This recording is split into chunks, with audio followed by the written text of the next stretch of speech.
the beautiful smile you deserve. Schedule your appointment at Knoxville Smiles today and take that first step towards a healthier, happier you. Call us at 865-539-1776 to book your appointment today, or just visit our website at knoxvillesmiles.com. Good morning, Fan Run Nation. Last day of July. Let's turn the page and continue to close in on football. Pro football, college football, Vol football. We've got it all here for you today. We'll recap opening day of Tennessee football fall camp. One day down, and lo and behold, some people think there's a quarterback controversy. We'll discuss why we all need to pump the brakes on that one. We'll also focus on the rebuilt offensive line for the Vols. A lot of new faces, but could this be the best unit in the Josh Heupel era? Let's talk about it. Got a latest and greatest list on college football coaches who opened the season already on the hot seat. We'll share that with you. And then in hour 3, Ryan Sylvia of Rocky Top Insider will join the program. He'll be fresh off of day 2 of Vol practice to give us an update on what we saw today, the latest and greatest. And, you know, we've got to chat up the NFL Hall of Fame game, too, as the Shield gets on the field tonight. Oh, and a summer staple around here. Let's take a Thursday taste test. Pop-Tarts on the item list today. A lot of other things. It's all headed your way on a Thursday edition of Under Review. Football's here, people. Let's smile and get it right now. From the studios of Fox Sports Knoxville, it's time for Under Review with Bob Baskerville on Fan Run Radio.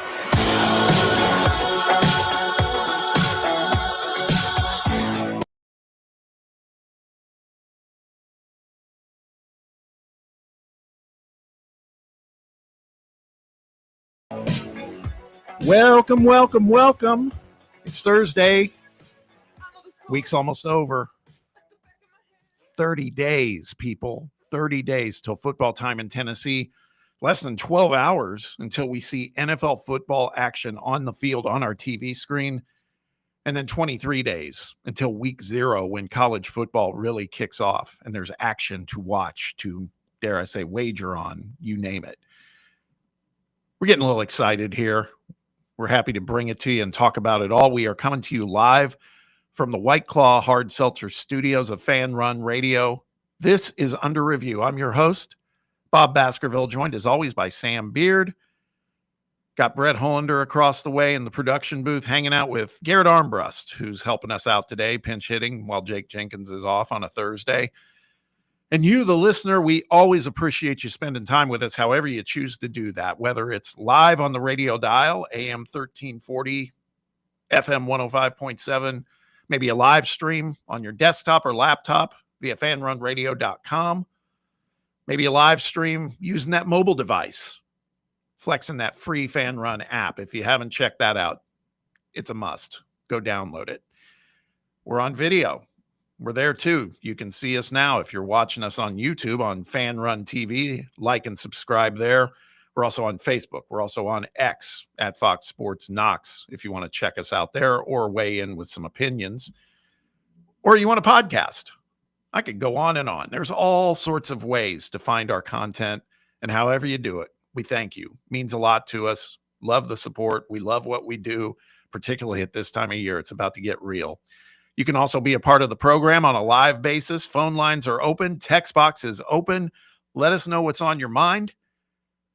Phone number, area code 865-966-3435. That's 966-3435. Or you can, like I said earlier, hit us up on X at Fox Sports Knox. That phone number will get you on the phones with us or to the text box, either way. If you leave us a message on the text box, drop your name. Helps with the dialogue. Love to hear who's talking to us. Here we are, guys. Almost the end of another week. What's going to be crazy, man, is we're going to come back here on Monday and it'll be like less than 4 weeks. The countdown continues. Got a little practice in yesterday with the boys, enough to kind of whet our appetites and certainly get the buzz going on, who's going to be QB1 after one day. A lot of chatter about that. We're going to break that down for you today. But before we get fully started, let's say hello to the gang. Sam, happy Thursday, man. How are you? I'm doing fantastic, Bob. Football is back today, and I am feeling good. Woke up a little more pep in my step this morning with football going. The Hall of Fame game.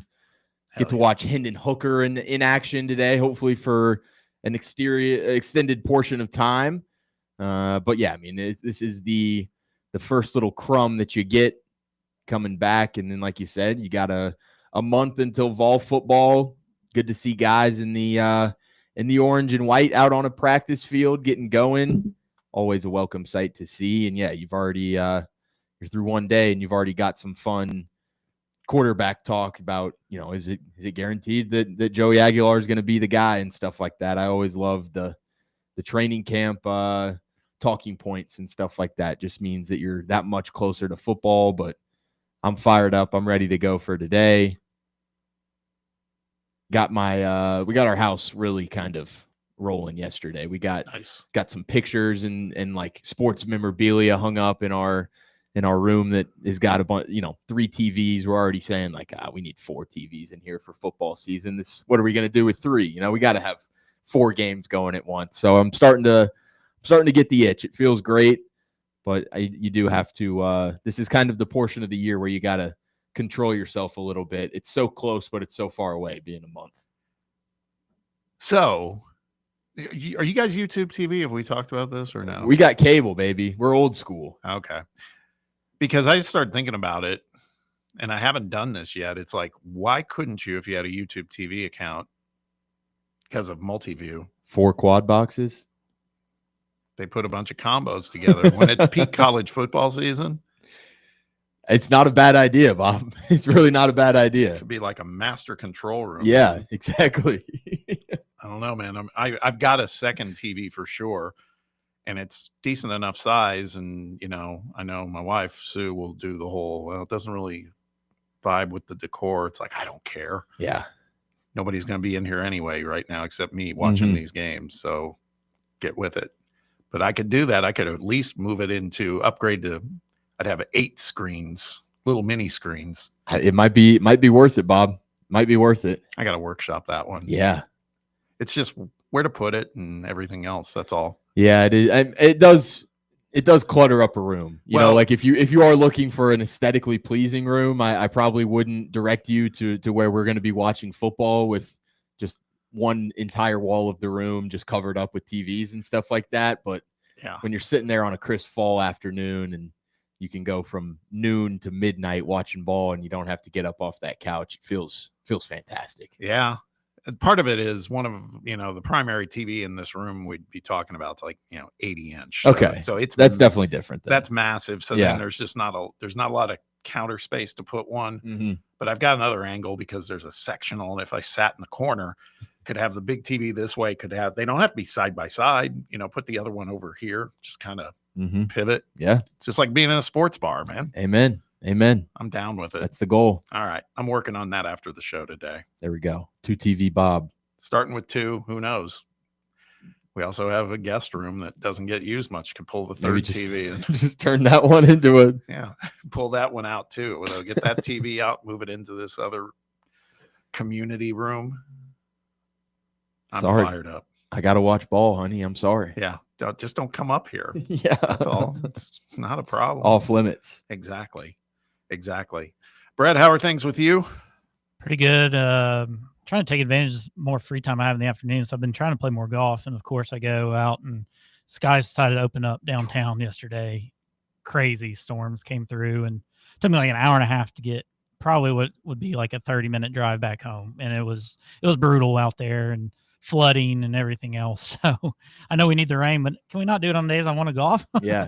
It was pouring yesterday. Oh, it was. My street was flooding. It was ridiculous. Came out of nowhere. I went into like CVS and it was starting to droplet a little around where I was. And I was in there. Thankfully I was in there and I just stayed in there because then all of a sudden it sounded like hell was breaking loose. They have like a steel roof and I mean the rain and then not far from where we live, there was, like Ramirez Boulevard, downtown West, that area was flooding out. Cedar Bluff is always a the videos were just crazy coming out with flooding. So in a matter of like 30 minutes, it seemed like it was just crazy amount of rain. So, But yeah, other than that, MLB trade deadline day, I'm interested. The Braves suck, but I'm interested to see if they do anything. There's some big names already on the move. I'm sure Sam will probably have some headlines like that. And NFL football, yeah, it's here. So yeah, it's exciting times for sure. Just got a text from my wife. She's listening. Don't think about adding another TV. She said, except you're not in a sports bar. You're in a family home. Go get your own apartment. LOL. It's like, okay. I'll open up my home to you, Bob, if you want. You can come over and watch our 4 TVs. What if I just bring some more TVs? Come on. And then I got the YouTube solution because it's just a login. You got Come on. internet. Come on.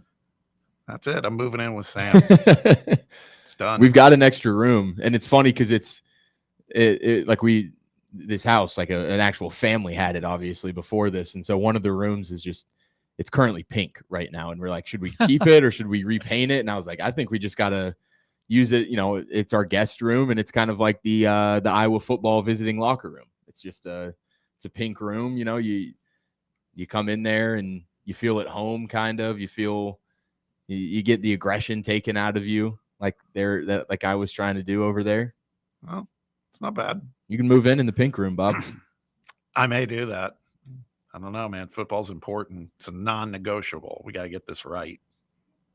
You wait till I get home, honey. We got things that work out.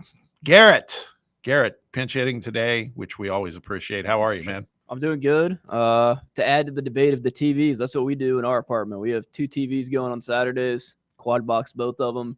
Unless it's a big game, if it's like a top 25 on top 25 matchup, we'll usually put it on one TV. The other games on like quad box. But if it's like kind of a weak wave of games, we'll just put all 8 games up at once. Nice. Okay. So you've done it. Proof of concept. It's a lot to get through though, because there's a lot going on with 8 games at once. Like there's like 4 or 5 plays going on at the same time at any given time. Yeah. So it's a lot to get through. In your brain legitimately hurts by the end of the day. You're just you like, can, ow, I've been looking at too many TVs for far too long. Yeah, it's hard to keep up with what the scores are in every game, but you don't miss a play. It's like red zone, but college football. So well, and let's nerd out a little more. If you're like me, if it's YouTube TV, I'm recording every college football game.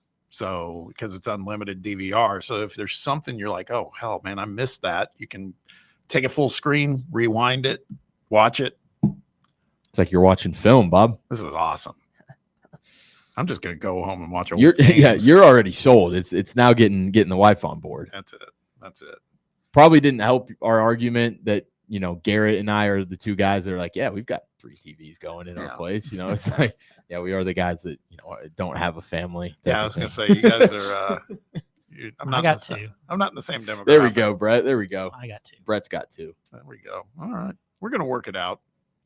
Then a laptop if I need to, iPad, whatever means necessary at this time of year. It'll probably. I like to catch the golf tournaments on the weekends too. There's something big that's always happened. Ryder Cup's falling on a huge college football weekend this year. I got to be watching that too. Somebody posted that. That's what I saw that weekend. Too. That's September 27th is like some huge football, like 3 huge matchups. I got a text from a buddy like with that screenshot of whatever those games were that weekend, and he's like, I've got some PTO to burn. He's a Cowboys fan, so it's Cowboys Packers. He's like, I'm just taking that Monday off and just having a weekend. Well, and since it's in the U.S. this year, like there's not the option of like it being on at like 5 a.m. Right. It's prime like during these college football games, but I'd still love the Ryder Cup. Here it is. I've got to watch it. September 27th, Saturday, Ryder Cup, Bama versus Georgia. LSU versus Ole Miss, Oregon versus Penn State. Yeah. There's probably others that are like, and I think, who do we play? Mississippi State. Mississippi State, because we have the bye week the following week. September 28th, Sunday, Ryder Cup, NFL, Eagles, Bucks, Ravens, Chiefs, Packers, Cowboys. Wow. I mean, come on. That's not to mention Titans and Colts games in there. Oh yeah. Can't wait. It's a big game right there, Brett. A lot of this. It's a big game, yes, sir. Dude, Let's go, Brett. On a serious note, what is I saw Buck Rising writing some Buck Rising's a clown. I hate that guy. So now he's bashing He's an absolute clown. He's starting to border like Jared Stillman clown territory. With that voice that, Yeah, I just saw some posts last night. He tweeted about how there's not enough juice at the Titans practice and there needs to be a fight that breaks out. But then last year, Jeffrey Simmons got in a fight with someone and he basically just called him a thug. Yeah. Pick your side, Buck. Bum. Next time we have Easton Freeze on, we're just going to tell us you got to come clean. Do you like Buck or not? I'm sure he'll give us a very cordial answer. Oh, yeah. I highly doubt it.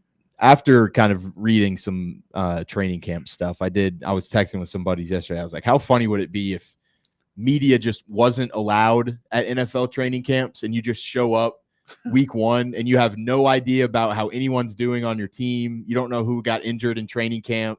You just turn on the TV week one and you kind of figure out about your team after that. Whoa, where's my quarterback? Yeah, exactly. It's like, whoa, I thought Cam Ward was supposed to start. It's Tim Boyle now. You guys I saw some preseason NFL ranker, and there's a lot of them right now, power ranker, and they had the Titans. Yeah, we're like 30. You said something about fights. Didn't James Pierce get in some scuffles? Is the word down? I did hear that. Yeah. Yeah. There's some chatter about that.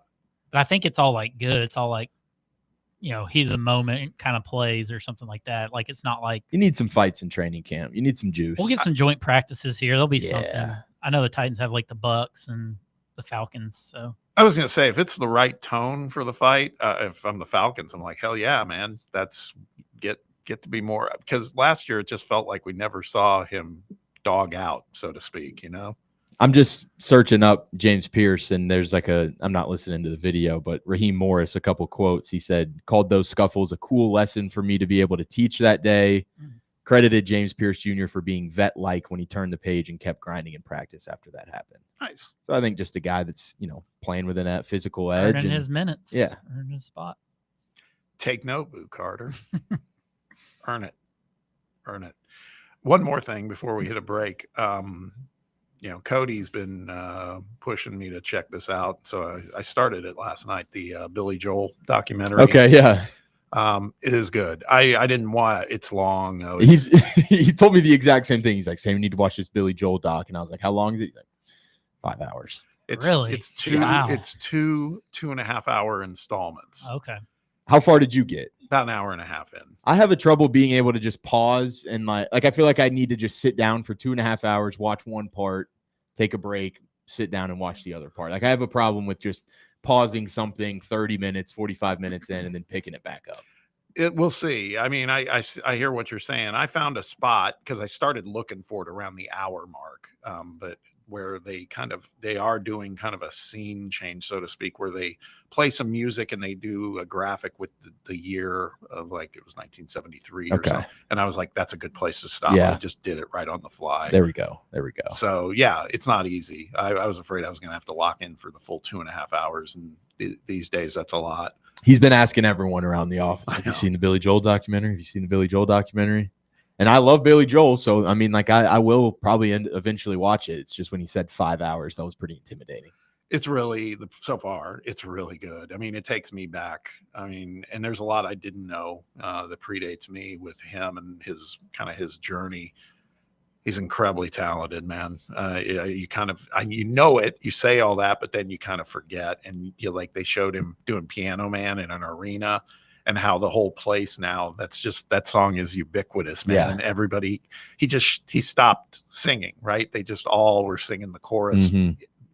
Perfectly audible. You probably feel like the man when you've got the whole crowd being able to sing your song and all you got to do is just play. Yeah, it's got to be pretty humbling, man. It's like to hear that, but even then they had some other celebrities on like Garth Brooks and others saying, man, you stop the show. He goes, even if I do a cover of that, everybody knows, man. And it's a showstopper. So you're probably not far enough into it, but like, I feel like 5 1-hour episodes would maybe have been a better way to do it as well, instead of 2 2.5 hour ones. No, I agree. I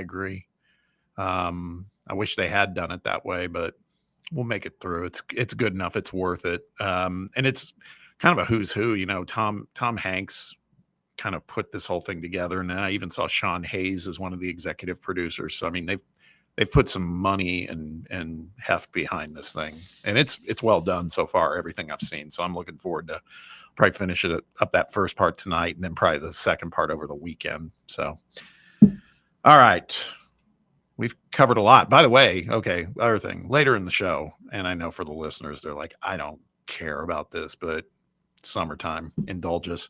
We got another taste test for you. Last week we did what, those Pop-Tart ice cream sandwiches, which kind of got mixed reviews. The Rice Krispie ice cream sandwiches, they were off the hook. But last night I was perusing the grocery store going, what are we going to do? We keep looking for a Cheetos game to do because they have so many varieties, but they don't have the full range yet. So I want to get that one right when we do it. But then I saw Pop-Tarts, regular Pop-Tarts, breakfast Pop-Tarts. And did you know that they have an affiliation with Girl Scout cookies now? And there's just we got some variety to share later in the show. You may want to tune out at that point, but you may want some feedback to know what to go get it, because who doesn't like a Pop-Tart, man? And my question to everybody is to take it a step further on a Pop-Tart. For me, it's kind of a deal breaker if I'm eating them, like when I say cold, I mean just not toasted. I'm going to put myself out there. I've never toasted a Pop-Tart in my life. Oh, I just only eat them straight out of the box. I mean, I could do it. I did it this morning. Honestly, I got to come clean, but toasting them, particularly if it's the right combo, like the brown sugar cinnamon, you toast that. Yeah.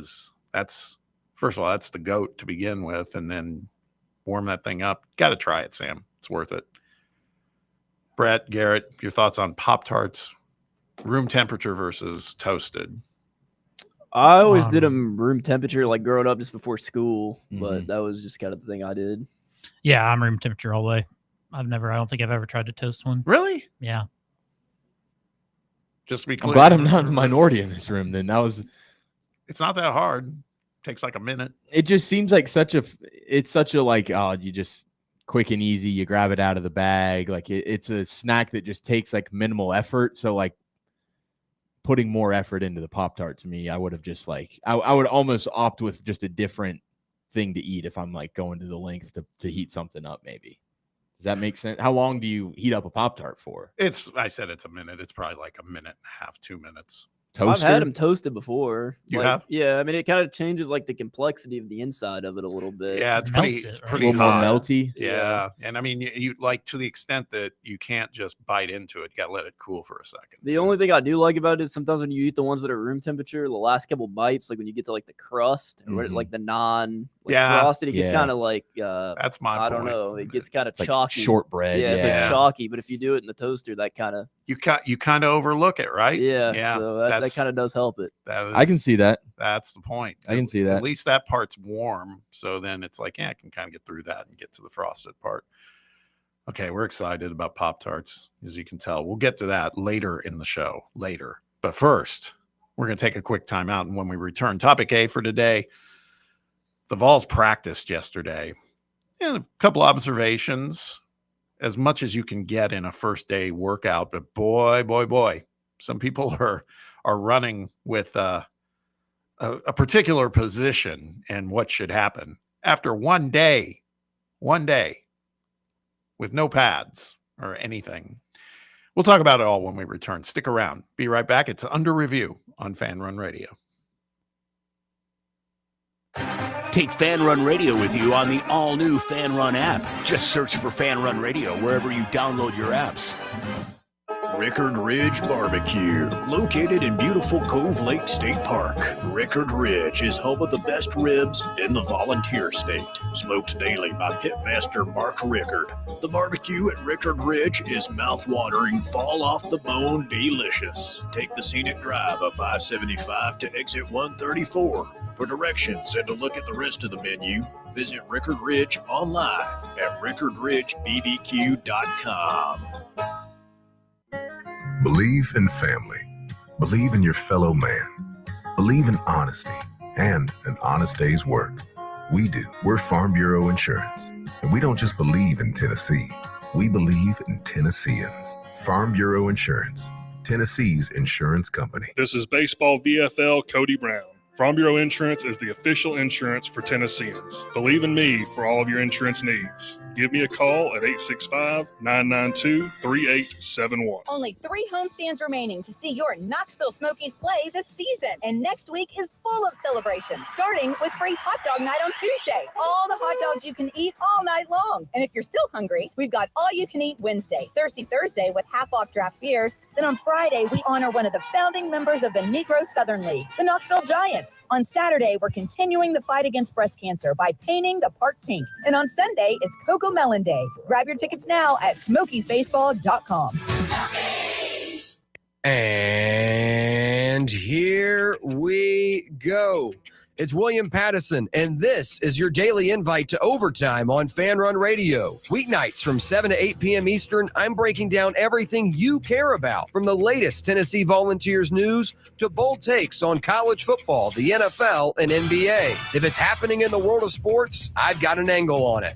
You bring the passion, and I'll deliver the truth, the fire, and the facts. It's Overtime with William Pattison, weeknights at 7, only on Fan Run Radio. Citizens National Bank. We make it easy to save money. Get access to thousands of discounts on shopping, dining, and travel with the CNB Plus Perks account. It's a powerful new way to save money with roadside assistance, cell phone protection, identity theft protection, and credit monitoring. Banking at CNB has its perks. Call or stop by a branch for more details. Citizens National Bank. Banking never felt so good. Member FDIC. Ready to launch your career? Axle Logistics is a leading third-party logistics company where excellence is an energy. With an award-winning culture, Axle proves that positive outcomes come from a positive environment and a work hard, play hard mentality. At Axle, the drive for success is infectious. And with an uncapped commission structure, hard work isn't just noticed, it's rewarded. For those with big goals and even bigger dreams, Axle Logistics is the place to start your career.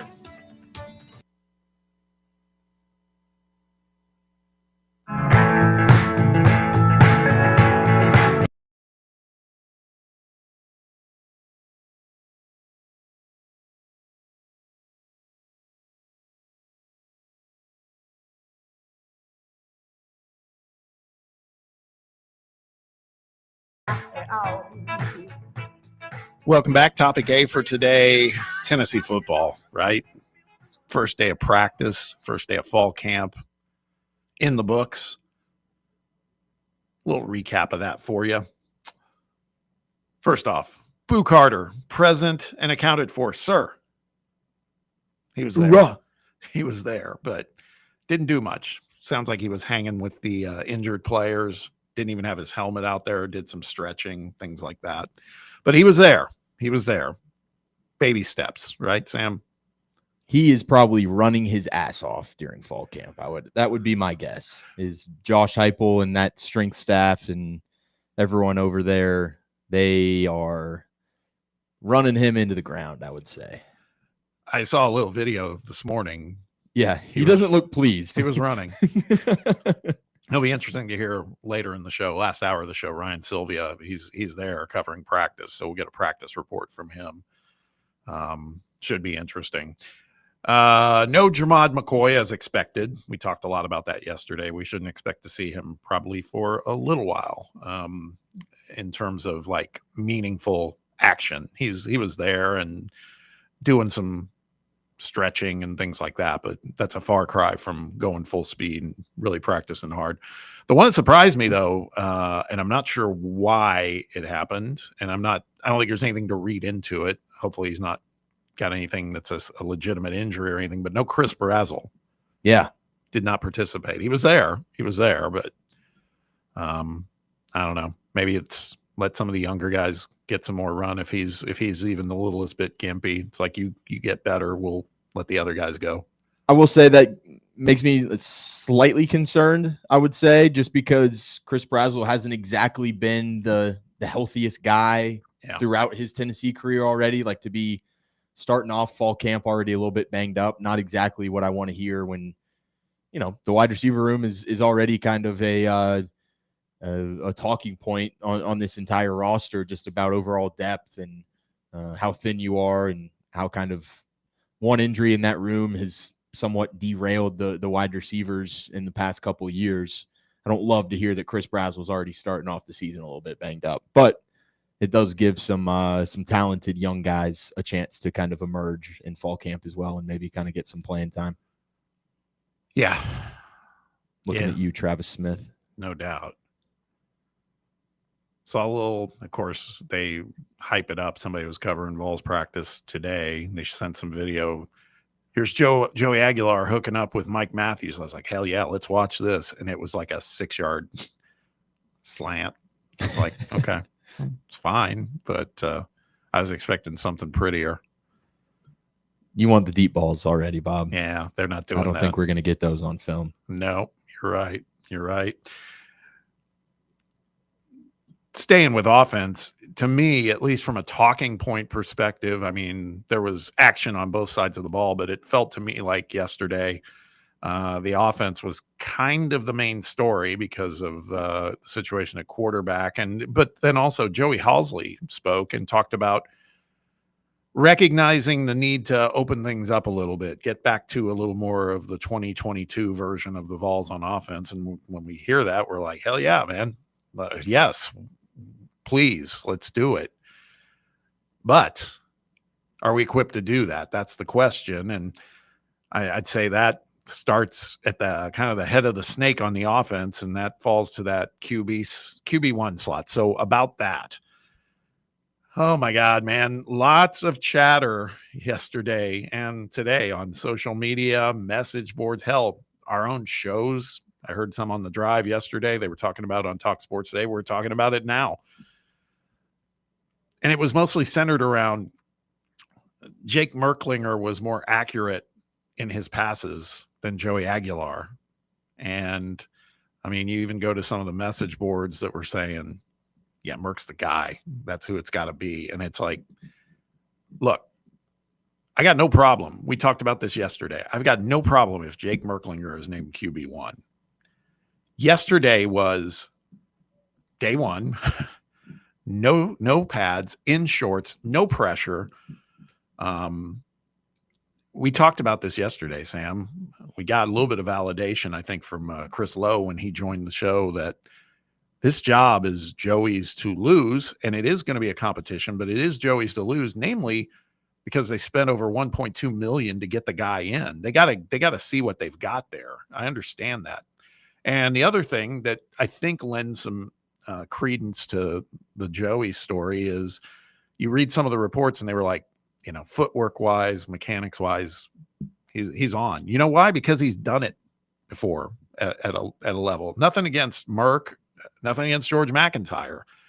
But if that's why we brought the guy in, I don't think the first priority was to bring him in to be a backup. Now, he may not earn the starting job. That still could happen. But I just think that this is much ado about nothing. Camp is a mini marathon is the way I look at it. And we got days and days left in the next few weeks to kind of decide who that guy is going to be. So I didn't buy much into what happened yesterday. It's too early to come to a conclusion after one practice and seeing everything happen. And I mean, I do think maybe there is a certain portion of the fan base that has already kind of just penciled in Joey Aguilar as being that guy. And we've heard it, all throughout the summer. Josh Heupel has not minced words saying that it's going to be a quarterback competition and we're going to get a healthy competition between Joey Aguilar and Jake Merklinger. And I think that's good for the team. Whoever comes out in that competition on top, I think I'm going to feel confident about leading this football team. I do think it's fair to say that Joey Aguilar does have a hand up just because he's a guy that has in-game experience, has played at the D1 level before. Merklinger, a guy that was a very highly rated prospect, but somebody who hasn't really seen the field yet and is just really practiced. And I think there's obviously something to be said for bringing in a guy when, that quarterback room had some uncertainty with it, bringing a guy in who has game reps and has game experience. And now you get him into a system where you hope you can kind of refine him a little bit. You get him around a better offensive line and you get him around some better weapons. And you think that he can kind of elevate his game. On the flip side, if Jake Merklinger is to go win this job out, I think it's probably maybe a little bit better sign for like the future of the program, knowing that you've got, hey, Jake Merklinger went out and beat a guy that you went and brought in the transfer portal because you didn't think he was strong enough, and he proved you wrong. And he's the guy to be able to lead the team for not only this year, but now he's a guy that has multiple years of eligibility under his belt, and you don't exactly have to go into 2026 talking about, oh, do we go and get a guy in the transfer portal, or do we go for a 1-year bridge with Jake Merklinger before we get Faison Brandon into the building? I do think maybe for longevity of the program, Merklinger winning the job would kind of bridge the gap between where we're at now to Faison Brandon whenever he gets on campus. But I think the main thing that comes back into my head is I don't think Josh Heupel's necessarily building a 2-year plan. I think he's going out there and saying which quarterback in this competition is going to give us the best chance to win football games in 2025. Brett, what are your thoughts on this? I'm Team Merck. I'm Team Merck. I've been Team Merck. I want to see that guy. I think, like I said, Heupel has kind of been thrown a curveball by all this. He didn't get Aguilar was never his guy, and you had to put a third quarterback on the roster. You couldn't go through a season with 2 guys, and it just happens to be Aguilar. I don't buy the whole money thing because if money was a thing, then Nico would have been starting over Joe from the get-go as well. So I'm Team Merck. I think for the reason Sam mentioned, I think you throw the guy out there, I think you can still win 9 games with this defense the same way you can with Aguilar. I think, and I like the idea of maybe Merck proving something this year, and then you have something to build on going into the following season, and you let Faison maybe sit and then ready to go the following year when we really take off. So I'm Team Merck in this whole thing. I mean, there's already articles out today that said Aguilar was better than Merck today, so it's going to go back and forth all season long. I think it's going to go into game 1. I think both guys could play because I don't think you're going to learn enough through scrimmages and just practice. You got to throw them both out there in the fire and see what they got. But to your point, like you said, you've been Team Merck all along. Yeah. Nothing you saw yesterday was like, I don't think I will. I mean, Heupel's been recruiting Merck. He knows what he can do. He knows this guy inside and out. He knows his offense. So, I think that's Aguilar has the advantage of playing, but Merklinger has the advantage of being in a system, being a hype guy. I like the idea of that more so than just throwing Aguilar out there because of more game reps. So I don't know. I think they're both going to play against Syracuse personally. I don't think you're going to figure this out. So you think we're going back to the future, so to speak, back to the Schaefer Ainge days or the Ainge Clausen days? Possibly. I mean, that's just where I am with it. I could be completely wrong, and if it's Aguilar, then I'm going to support Aguilar too. But I think I'm Team Merck going into this whole battle. Yeah, Garrett, what do you think? No, I mean, I agree with everything that he said about that. I mean, I think Heupel's very good at saying a lot while also not saying anything. Like, he's not going to tell you anything that you can't draw from your own conclusions if you're watching practice. I mean, we're not going to know until probably a week out who is really QB1 in that Syracuse game. Or like Brett said, I mean, maybe both quarterbacks play. I think personally, they might give Aguilar QB1, but I think he's going to have a short leash. If he goes out there in the Syracuse game and throws some interceptions, I don't think they hesitate to give the job to Merck for the second or third game. But, you have to have a QB penciled down 100% by the Georgia game, because if you don't have a QB, you have zero chance in that game. Yeah, and that's what's going to be interesting is this is what I worry about, honestly, because I would say I'm probably Team Aguilar right now, okay? And what I do worry about is if he goes out and looks good enough against Syracuse and then goes out and shreds ETSU and then goes, kind of gives everybody that potentially false sense of, okay, he's going to be all right. And then Georgia just comes in and torches us. I mean, it could happen, man. And it could happen with Merklinger too. That's what we saw with Nico last year. NC State, I mean, you hung 50 points. Right. You played Kent State and scored 70, and then you couldn't score in the first half the rest of the season, basically. Hell, you even got through Oklahoma and you were like, oh man, we're so good. We intentionally dialed back the play calling because we knew we had this game in the bag. Like, we're going to be able to do anything we want with this kid. We did say that, didn't we? Yeah. We were all sold on that. And we rode the wave of that crossing pattern to Dante Thornton against Oklahoma. That was enough, right? Mm-hmm. That was enough. We were like, yeah, we're good, man.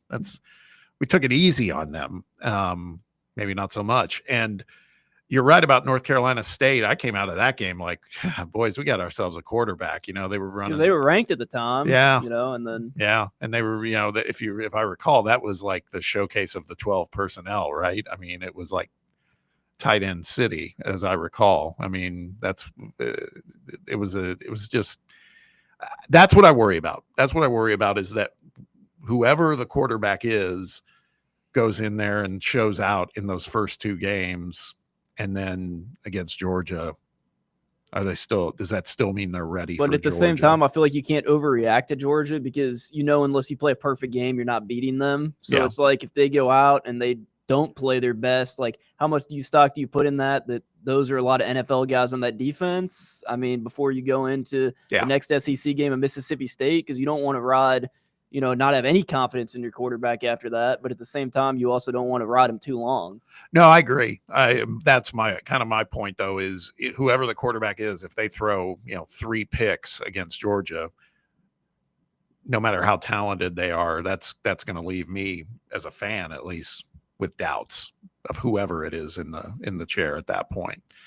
I don't know, man. Are you of the belief, though, of like if you have 2 QBs, you have no QBs type of thing, where it's just, I don't want to be going into a Georgia game, to be honest with you, being like, well, who's our starting quarterback? Who really is the guy that's won this job over? Like, whoever goes and wins that job in fall camp, like I just kind of want to ride him out, to be honest with you, unless they just absolutely crash and burn and fall on their face in the first 2 games of the season. But I think at some point you just gotta kind of have a guy that you're going with at some point. You can't be flip-flopping and giving one half to one guy type of thing. Like I just think that becomes a messy situation. Yeah, I would tend to agree. And my question, this goes back to what Brett said. I don't know. I haven't gone back into the Central Florida regime that Heupel led, but has Heupel ever done that kind of rotating quarterback concept? He hasn't done it here, obviously. But that's the other thing. Some of it is we talk about it, but we don't know what Josh, the head coach, who's a former quarterback, he could go either way. He could be like, no, man, I'm just going to go with the hot hand, whatever is going to work, because we got to have somebody in there. Or he might be like what you said, Sam. He might be like, how do you get better if you don't just stick it out with someone? That's the part where, and we're not going to know, man. Like you were saying earlier, Garrett, we talked about it yesterday. Heupel's like one of the all-timers in speaking truth, but not giving you much when he tells you the truth. Well, I know at Media Day too, they asked him kind of about that situation, about the 2 quarterbacks. And, when he played at a junior college before he went to Oklahoma, he said him and the quarterback that was there, they played split time basically. And he said he absolutely hated it and was basically like against doing that. So I don't know if he would do that, with his coaching career, but he seemed like with his playing career, it was something that he didn't like at all. Said there was no rhythm to build with your receiving room. Mm-hmm. Oh, man. Well, we've solved it. Not really. Again, it's only day 1. Let's see what happened. Like Brett said, there's, we may hear from Sylvia later that Joey shredded it today, and, shredded what exactly? That's the whole thing. It's on air, baby. Yeah. That's all you got to do to project someone for the rest of the season. Yeah. Yeah. Look at the bright side. It feels like we got options. I mean, that's one way to look at it, but let's hopefully get the right option chosen in there. All right, we're going to take a break. When we return, we're going to continue this conversation, but enough about the quarterback situation, right? This is an interesting one that we feel deserves a little conversation. Tennessee's offensive line, pretty much a full rebuild for the most part. You lose your anchor piece, and we obviously have an absolute stud of a recruit coming in. We've got players coming in. How's that shape up from our perspective? And could this be the best offensive line unit that we've seen in the Josh Heupel era here in Knoxville? I think it bears some discussion. We're going to do just that when we return. So quick timeout. We'll be right back, continuing the conversation on Tennessee football. Stick around. It's under review, and you're listening to Fan Run Radio. You're listening to Fan Run Radio, the sports humans. Yeah, it's another day, but what kind of day is it really? A day of doom scrolling? Laundry day? Nah, it's a White Claw day. Light and refreshing tasting, uniquely cold way filtered. There's an iconic flavor for everyone. So grab a pack, grab your friends. Make the most of each day with those who matter most. When you're together with White Claw, every day is a once-in-a-lifetime experience. You just gotta grab it. White Claw. Grab life by the claw. Please drink responsibly. Hard seltzer with flavors. White Claw Seltzer Works, Chicago, Illinois. Okay, so we really need uniforms and equipment for this season. Can I trust you with that? Cool, I'll just order them online. What? Yeah, I'm going to hop online and I'm going to get them ordered. Hold up. That's not a good idea. We shouldn't just spend money on some random online retailer, okay? I mean, it seems pretty convenient. Trust me, it's a terrible idea. Let me simplify this for you. SM Athletics. Okay, how do you pronounce it? SM Athletics? They're the go-to for uniforms and equipment, whether it's for universities, high schools, youth leagues, you name it. So why wouldn't you rather go with professionals who can guide us through the process, design the perfect uniforms, and deliver the best equipment? Yeah, I guess that makes sense. What's the name again? SM Athletics. Right. It's definitely smarter to go with a company that emphasizes customer service, fair pricing, and, of course, excellent products. Exactly. So, yeah, I guess it's settled then. For uniforms and equipment for all sports, it's SM Athletics. Knoxville, mark your calendars. Fan Run Night at the ballpark is back. Join us Wednesday, August 6th at Covenant Health Park as the Knoxville Smokies take on Biloxi and we take over the stands. It's all you can eat night, so make sure to bring your appetite. Plus, we're hooking up the fans with exclusive Fan Run swag giveaways you won't want to miss. Come hang with the Fan Run crew, rep your team, and enjoy a summer night of baseball, food, and fun. Fan Run Night, August 6th. Be there. I was afraid to cut the cord, but once I did, I couldn't believe it took so long to do it. Paying too much for my cable bill had become a bad habit. I either wasn't getting what I wanted or never knew where to find any of my favorite shows until it was too late. Plus, the prices just kept going up. Thankfully, I discovered a new way to watch called Philo.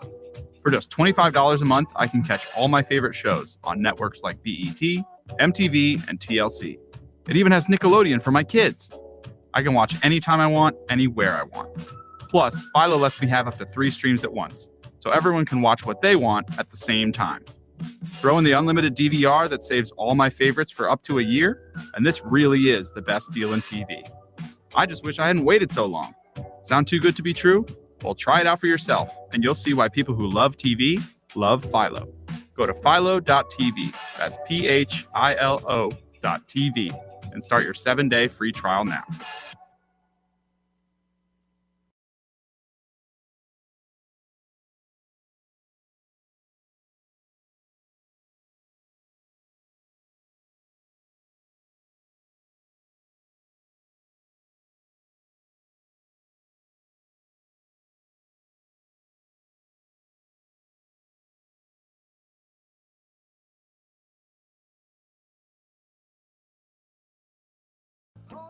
Welcome back.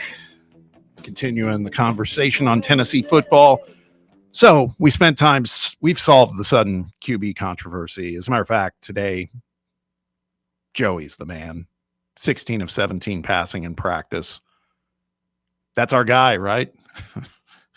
Again, as Sam said earlier, as Ryan Shumpert just posted on X, let's clarify that is routes on air. Nothing more right now. Routes on air. Looks pretty, but those numbers look pretty, but still a lot to be resolved day by day there. But let's talk about the guys that protect that quarterback, that QB1, whoever it's going to be. No secret, Tennessee's offensive line is in rebuild mode after losing a lot from last season. But that may not be a bad thing if you think about it. I mean, I don't love losing Cooper Mays, for example, obviously, but let's talk about this a little. It sounds like yesterday's first team rotation, for the most part, was David Sanders at right tackle, Sam Pendleton at right guard, William Satterwhite at center, Wendell Moe at left guard, and Lance Hurd at left tackle. Should note Satterwhite and Pendleton did alternate at center. So, Sam, I want to get your take on all this, because even though this is a rebuild, this unit, I feel like it looks like, at least at first blush, there's stability, which we did not really have last year, right? 100%. And personally, as a guy that is not the biggest believer in Glenn Ellerbe and what this offensive line has kind of done, just recently. I know there's been plenty of success with the run game and plenty of success in the pass game in the first couple of years as well. But I just this year is going to be a huge indicator on kind of figuring out how well you develop some of these guys, because you've got 2 5-stars at your tackles. And I think that's something that not a lot of teams have. And I think it's obviously an important position, being able to anchor that offensive line with 2 highly rated guys. Lance Hurd, you've heard a lot of offseason talk about him and how he's kind of taken more of a leadership position in that room. He's gotten into better shape. You think physically he's going to be able to hold up a little bit better, when that was clearly something that was kind of lacking for him at the start of the season, coming off of that surgery. 5-star guy in David Sanders, that you got the news yesterday. He's gained like 35 pounds since he's gotten onto campus. So he's putting on weight and turning into kind of an SEC level tackle frame. And then the 2 guys that you got in Pendleton and Moe were very highly rated transfers. And then Satterwhite's a guy that, has done his time. You saw a lot last year about how Cooper Mays was really kind of taking on a mentorship role with Satterwhite and kind of handing the baton off to him. So I think you got to have trust in where that unit's at. And I think now, just looking at that on paper compared to kind of the carousel of guys that you had on that offensive line last year, because some guys couldn't stay healthy, some guys just weren't up to the challenge. I think this year's group on paper looks extremely talented, and I do think it's probably the best offensive line that Josh Heupel's had here at Tennessee. That kind of excites me to say it. It's rare for me to get pumped up about the big uglies, as some would call them. But again, the first thing that came to mind for me is it looks like, barring injury, we could have kind of a unit that's somewhat intact, and you got some guys, Sanders, obviously. I love the fact that guy's bulked up as much as he has already. Guy could be a monster right off the bat, potentially too. Yeah. Brett, Garrett, your thoughts on this offensive line? Could it be potentially the best one we've seen in the Heupel era? Absolutely. Yeah. I mean, the biggest question is at center is, can Satterwhite handle the job? I mean, we talk about the quarterbacks handling Heupel's offense. It's a lot of it goes on the shoulders of the center, getting the line set. You're getting these play calls in as quick as the quarterback. So you got to be on top of your guy and on whatever you got to do. I mean, the biggest thing, can they gel? Because we know they got the pedigree and all that. So it's just whether they can put together. Wendell Moe, I mean, sounds like he's never given up a sack in his college career. So excited about that. And they're going to be key, especially with the unknown really at the quarterback. But you give them a little bit more time. That gives the receivers a little bit more time to get open on these routes and things like that. And I think the better you can block, the more confidence you give the whole unit. So they're as important as this quarterback battle going on right now. I think that's an interesting point too, which we really haven't touched on. We've been so laser focused on the whole quarterback situation. It's like that it stands to reason if we feel that bullish about that line, that offensive line, that means good things for the running game too, right? I mean, that's absolutely, that's and that obviously that kind of bought our supper last year, in my opinion. I mean, the running game was so critical. That last couple of seasons for sure. Yeah, definitely. Garrett, your thoughts on this? Yeah, no, I'm excited to see Pendleton come in from Notre Dame, and then Moe, obviously, from Arizona. You kind of got to nail down that center position. You kind of have, I guess, 2 guys sort of in the race for it, but it'll be interesting. Obviously, like y'all said, the O-line kind of signifies everything. If you have a good O-line, it opens up the run game. Having a run game opens up the pass game. It gives your time, your quarterback time in the pocket, and you don't want a young quarterback or a quarterback that's had turnover issues throughout his career flushed out of the pocket and running around, for his life all day. So if you have an O-line, that definitely eases the quarterback that'll be new for this season. I wonder if Nico's camp looks at this now and looks at that offensive line, because to some level, his camp knows ball, right? They do, and they probably are looking at. Yeah, I was going to say, do they? No, I think they do. I mean, I just think they're blinded by the the money and everything else. But I mean, my point is, we heard this whole story of Big Nick going in and telling Josh, you got to get more guys around. They did. That's my point. Yeah. And I'm just wondering if they're looking at this while they're raking in their $1.5 million. They lost about $1 million, not to mention the tax offsets and everything else. I wonder if they look at this going, damn, could have been okay. But you snooze, you lose, man. This is where you end up. I don't think they knew better, Bob. I mean, like, Really? Yeah. you have two 5-star tackles, and Yeah. you went out and got Wendell Moe, Wendell who Moe's was like handpicked by his camp, essentially. Teammates. And then you get a guy in Sam Pendleton who, like I said yesterday, if you've played offensive line at Notre Dame, I'm just automatically going to give you He a said chance that he to be a hates good when his guy. quarterback gets hit. Yeah. If that's not a guy you want blocking for you, I don't know what we're doing. So, like, to me, the only question mark that It's you really you. have on this offensive line would be your center position. And a guy in Sam Pendleton can even go play center. He's had experience doing that. And then you've still got a guy in like Sham Umarov who's been on the bench, who's just a physical specimen of a guy that you feel like you could slot into a guard spot. Like, I really don't think they were thinking through this offensive line all that much, because I think when you look at it, this has potential to be one of the best in the conference and maybe even one of the best in the Got country. a great blocking tight end. I mean, I don't. Yeah. I still okay. That's all fair, by the way. I still say that some of this then is maybe they overlooked that. Maybe they're thinking more like, okay, I don't see many receivers. Mike Matthews is all right, but what, but it's at the end of the day, we know what really motivated it all. And that's where they got blinded. And that's where they really showed stupidity. It was all about money. They could say that it was about, you got to surround us with better players, but yeah, if you gave us more money, we'll be fine. It was the money grab.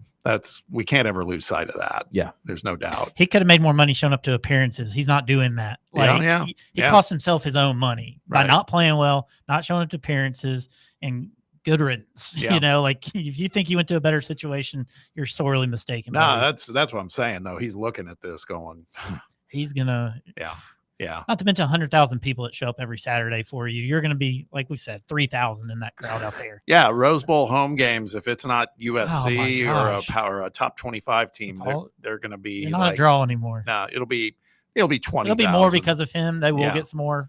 Well, and they've said, that's the last thing I'll say, and we'll wrap this up for this hour. But they've said that there's some players that have taken less money to come play with him. Have you seen that? Some skilled positions that were originally saying their camp going, if we come to UCLA, we need 600,000. Once Nico came, this is the legend saying that, okay, we could do it for 450. I don't think you could name a skill position. No, I know. out there. I know. I'm just saying that's been the new argument on why Nico's going to matter there. These poor UCLA wide receivers didn't see the 5-minute long compilation of Nico missing on deep balls. Exactly. Last thing, man, Sergeant Sam. We got to evangelize that nickname. There's something with that mustache and everything else. We could do a really badass T-shirt for him. And his face mask, the pictures coming out of his face mask. Yeah. Media day. Yeah. He's an old school lineman. That's what he is. Sergeant Sam, man. I'm telling you. That's a good one. I thought you meant Sam over here. No. Well, there you go. All right. That wraps up hour one of the show. When we return, we're going to still talk some college football. Our coach is not in this position, but On3 put out the latest preseason hot seat coaching rankings. There are a lot of coaches on this list that are already on the hot seat before the season begins. A lot of them in the SEC, but some others too. We'll talk about them all when we kick off hour two. Stick around. It's under review on Fan Run Radio. You're listening to FM 105.7 and AM 1340, WKGN Knoxville, and W289CU Knoxville, Fan Run Radio. We really need to get some branded stuff. Shirts, hats, promo items, something professional. I mean, we could just find a website and order a bunch of it ourselves. You could, but you're taking a big risk. You don't know the quality, the fit, the timeline. It's a roll of the dice. Yeah, I guess. But isn't that how everyone does it now? Not the ones who actually care about how their brand looks. Look, if we're putting our name on it, it needs to be done right. We need SM Athletics. SM Athletics? Yeah, they specialize in working with businesses like ours. Apparel, hats, promo gear, but real, customized stuff. They actually care if it turns out right. Probably a lot better than getting stuck with 100 t-shirts with crooked logos. Exactly. Plus, they'll walk you through everything. Sizing, colors, material, so it matches the image we're trying to build. Makes sense. What's the name again? SM Athletics. Trust me, if you want to look like a real company, not a flea market stand, this is the move. If you're serious about your brand, work with people who are serious about getting it right. SM Athletics. Hey Knoxville, Surfside iced tea and vodka made with real brewed tea is only 100 calories, 2 grams of sugar with no bubbles and no troubles. That's right, zero carbonation, so it's easy to sip and enjoy. Headed to a game day or party at a friend's house? Bring an iced tea or lemonade variety pack from Surfside, or try their green tea and new raspberry tea vodka. Find the can with the sunset stripes this season. Surfside iced tea and vodka, sold at bars, restaurants, and stores near you. Surfside iced tea and vodka, sunshine in a can. Must be 21 or older. Enjoy responsibly. Whether you are buying or selling a home, or even looking for some land to build on and start a family, be sure to give Reed Emerson with Better Homes and Gardens Real Estate Heritage Group a shout. He is a longtime listener and supporter of Fan Run and has been serving the Mid-State for many years. Reed prides himself on his hassle-free and honest approach, and that's because he's not just chasing another commission. He wants what is best for his clients. Give Reed Emerson a call or text him today to get the process started. His number is 931-492-0418, or you can find him online at bhgheritagegroup.com.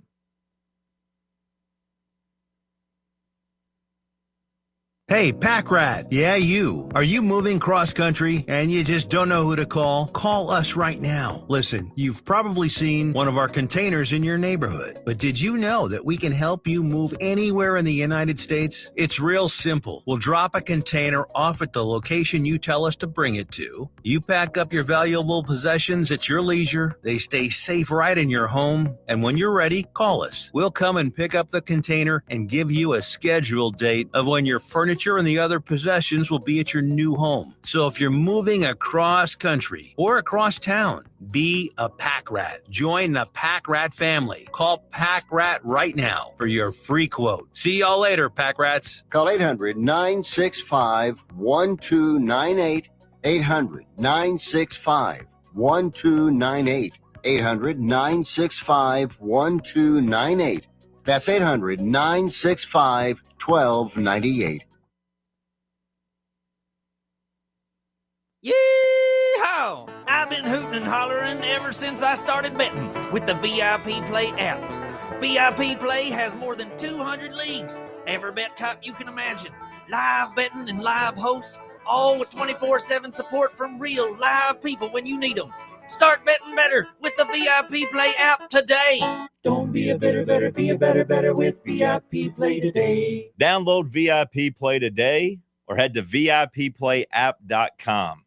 Make sure you use the promo code FANRUN to take advantage of their welcome bonus and so they know that we sent you. Gambling problem? Call 1-800-8899-789. Must be 21 or older and located in Tennessee to bet. Hour 2 of Under Review starts now. I deserve congratulations, 'cause I came out the other side. I've been having revelations.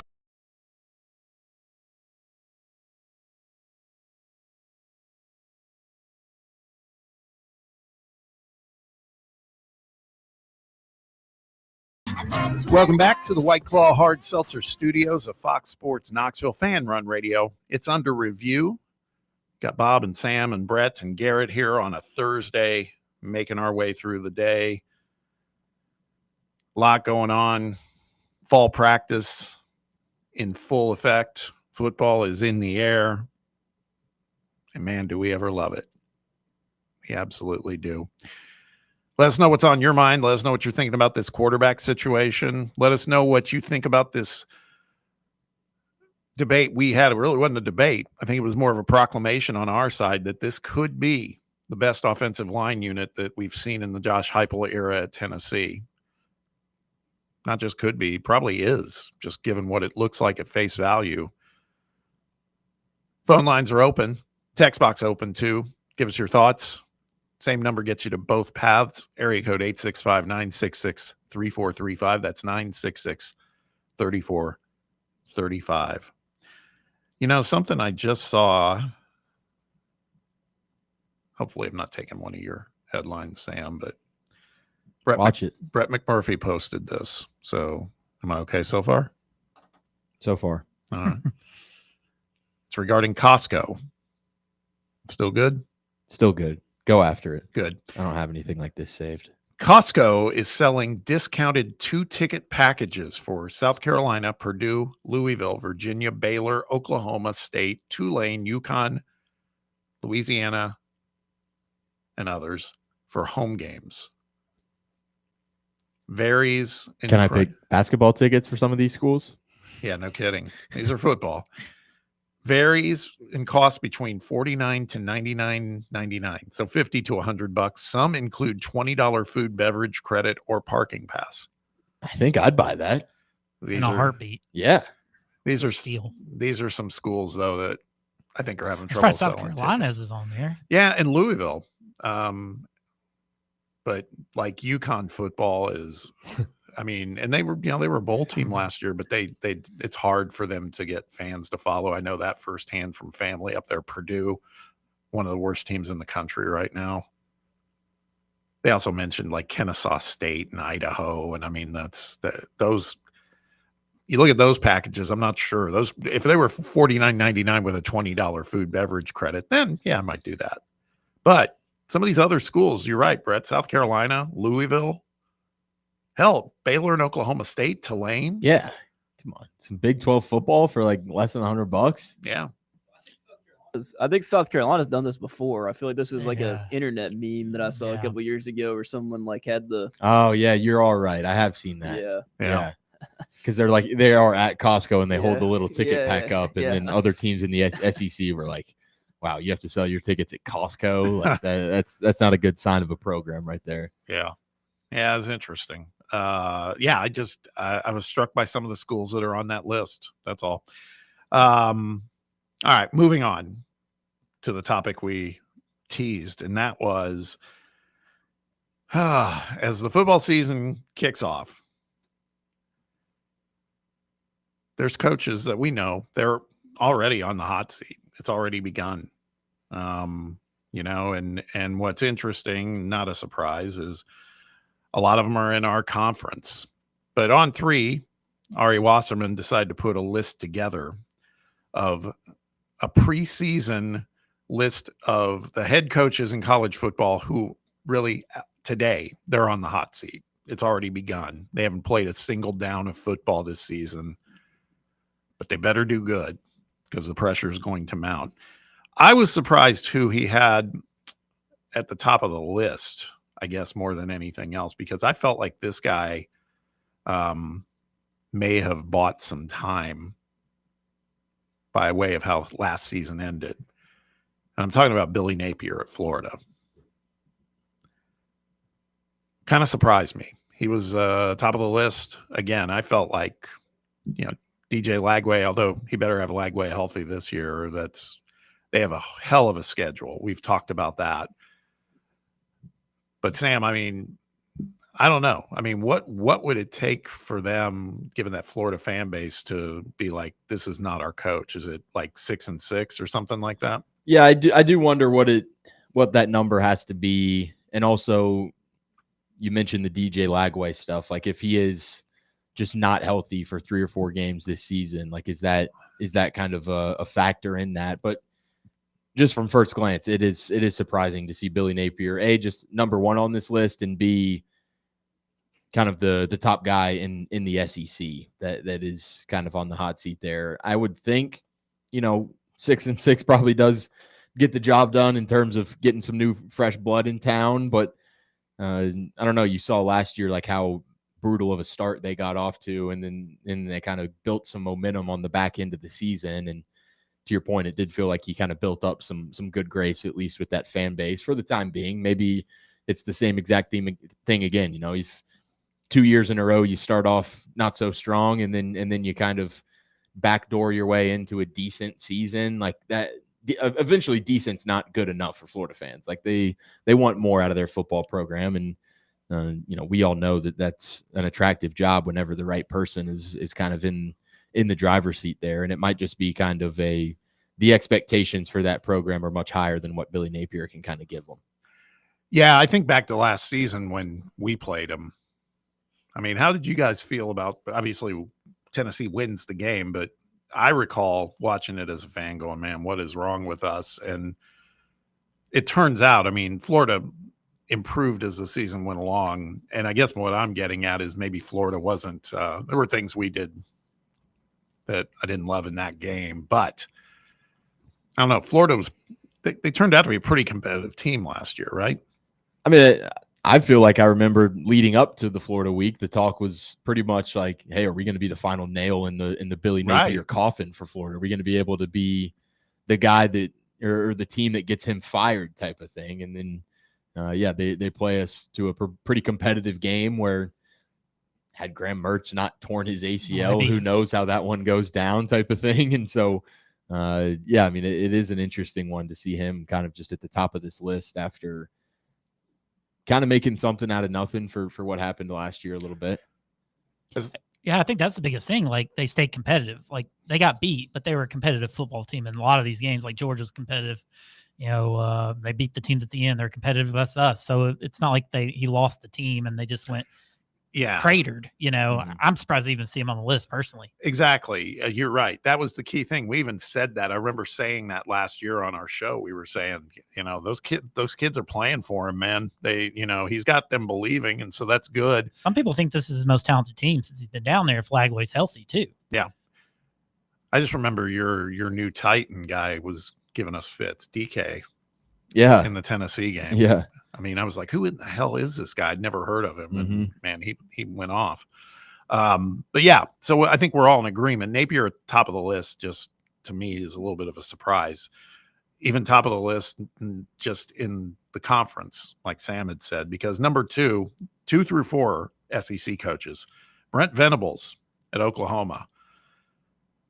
This tracks. I mean, I could say there's an argument for him being top of the list, honestly, just given, they went and they got a ton of players. They've made changes at the offensive coordinator level. They're doing it all. They're throwing everything that they can at it. And the media, by and large, is buying it. Not so much here in this one, but boy, there's a lot of chatter about Oklahoma being like a sneaky watch out for them. They could sneak into the playoffs, all this other stuff. I'm not sure I buy that. They are going to be better, though. I believe that. But I think Venables, I think the seat is super hot. At some point, I think that offseason hype of like, oh, is Oklahoma the team that goes out and surprises people in the SEC? I think at some point that's starting to work against Brent Venables because there are people that now just have a lot of expectation for this season with him. And I think a lot of that hinges on what they brought in the transfer portal and overhauled the staff a little bit, and brought in a really high-level quarterback in John Mateer along with his offensive coordinator and got a guy like Jade Knott to kind of pair with him in the backfield. Like, I do think a lot of the corresponding moves that Oklahoma made probably made his seat a little bit hotter if they had just not done anything type of thing in last offseason. So, seeing Brent Venables on this list does not surprise me. And Oklahoma, another school that I think falls into the category of their fans aren't going to just be okay with mediocrity for too much longer. No, I think that's exactly They want to go compete in the SEC. Yep. Because they're seeing what Texas is doing, right? Their former Big 12 brethren has come in and just they've rolled, man. And of course, you could argue strength of schedule, yada, yada. But bottom line is one ex-Big 12 team has come in and taken care of things. The other one still working on it. And it's early, but they're not going to be very patient with him. Number 3, Hugh Freeze at Auburn, the man who prefers length and girth. Need it to win. You need Which one's more important in the conference, Bob, length or girth? I don't know. That was a lot. that was a lot. I don't know. That's another team, man, getting a lot of hype, saying, hey, don't sleep on Auburn. Auburn's going to be really strong. And, and they could be, who knows, but that all rests with what's Jackson Arnold going to do at quarterback, right? If he shows out like Brett believes he will, Auburn will. He's a joke. I know. You don't like him. You don't like him. We're going to have to keep receipts on that one if he goes nuts. Yeah, go ahead. It's not a long receipt. But yeah, I mean, Freeze, this one, again, number 3, Hugh Freeze. Number 4, Sam Pittman. My argument here would be any of those 3 we just mentioned, Venables, Freeze, and Pittman, should be ahead of Billy Napier, right?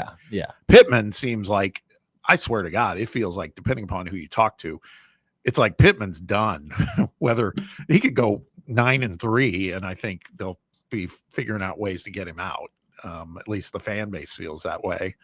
because they just feel like they've, I listened to some show where they were talking about Pittman and that, hey, you got to tip your hat to him because he has gone and surrounded himself with people who are smarter than him, talking about Petrino and others. And it's like, man, this is not what you want to hear about your head coach. I get the message. They're saying that he's not an ego guy. Okay. But I think that's a guy that's fighting for his life, just saying, hell, man, maybe if we go win games, I'm safe. But the only way we're going to do this is get some people in who can do it differently than I've been doing it.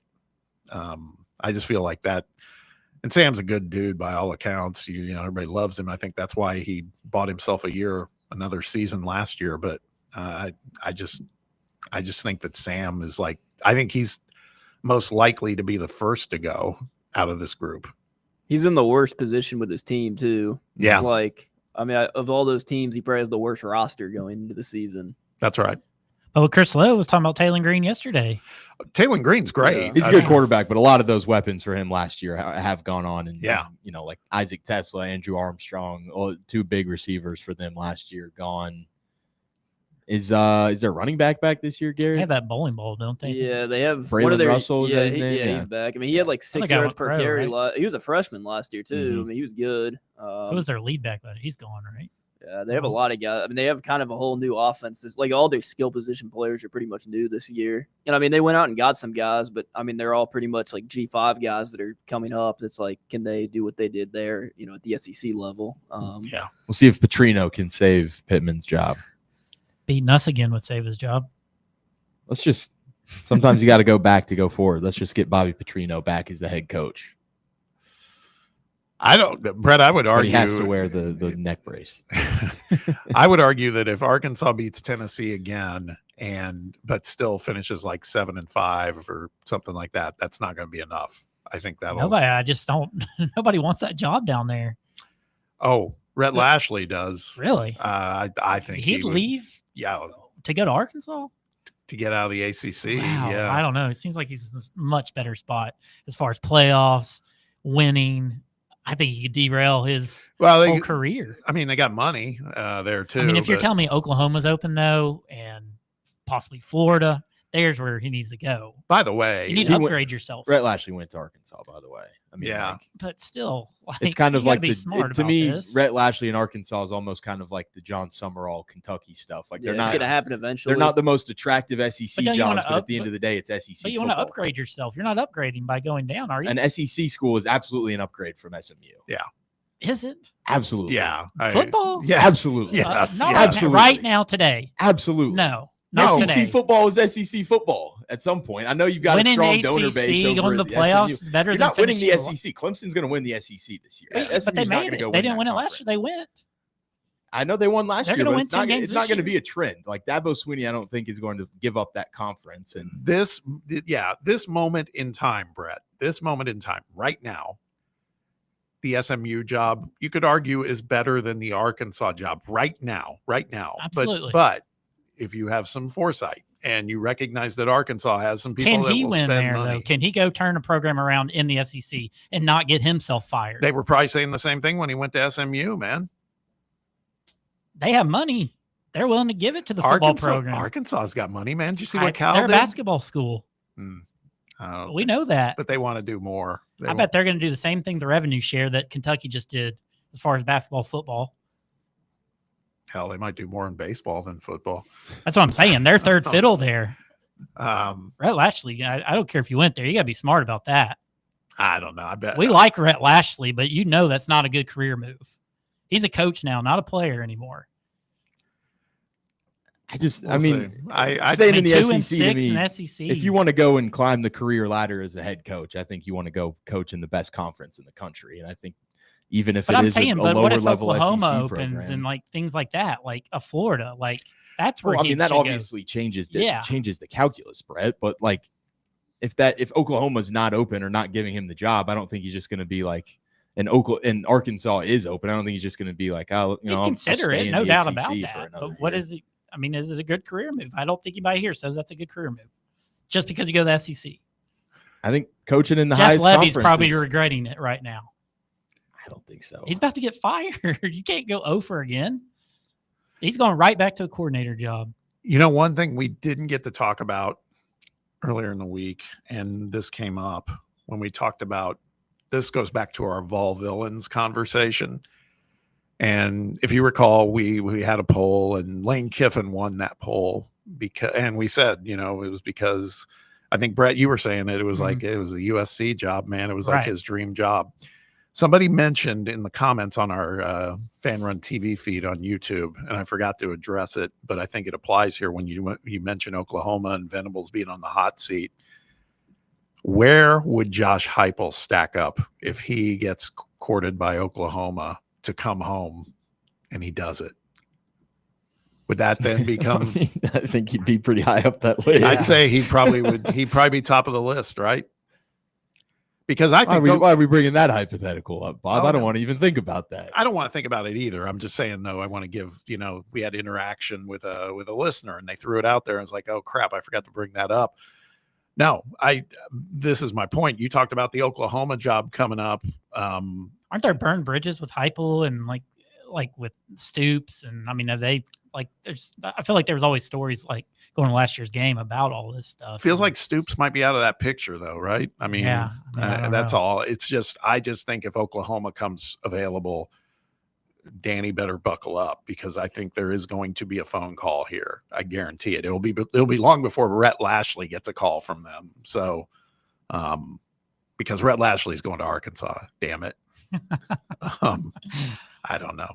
All right, we kind of went into a rabbit hole. I got you, Red. I'm protecting you. Don't go do it.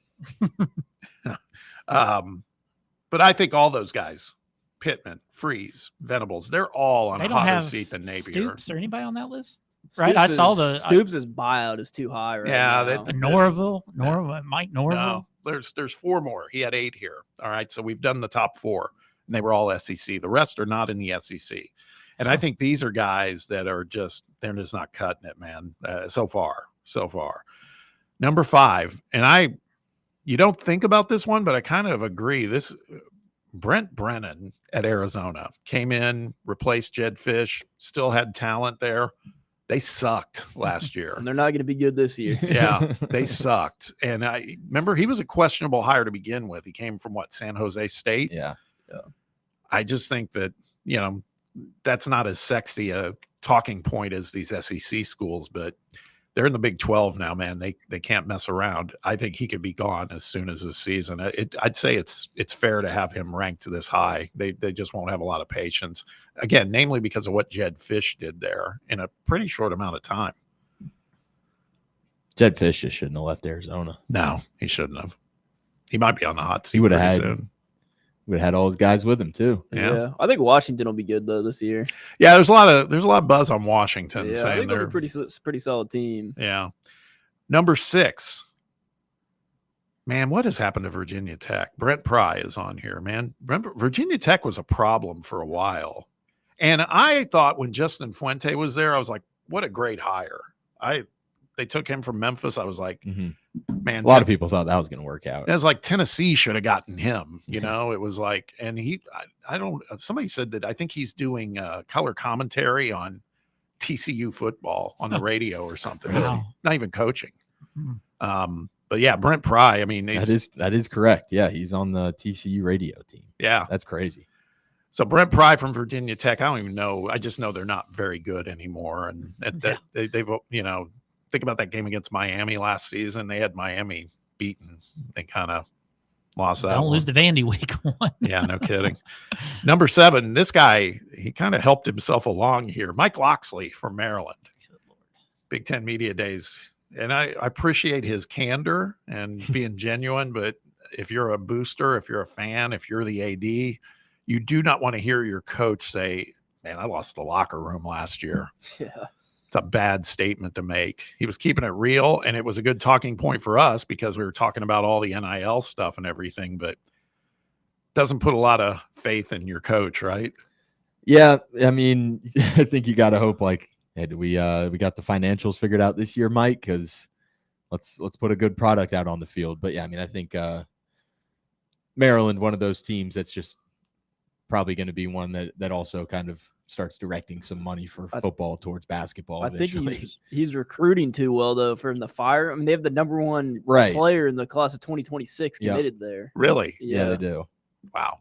Kind of a miracle, honestly. Maybe that's how they He's lost their locker room with funds. They're like, Yeah. oh wait, it's all tied Took up in our the team 2026 budget. kid. Well, he's an edge, and he said that he wants to play wide receiver there. So that can't go wrong.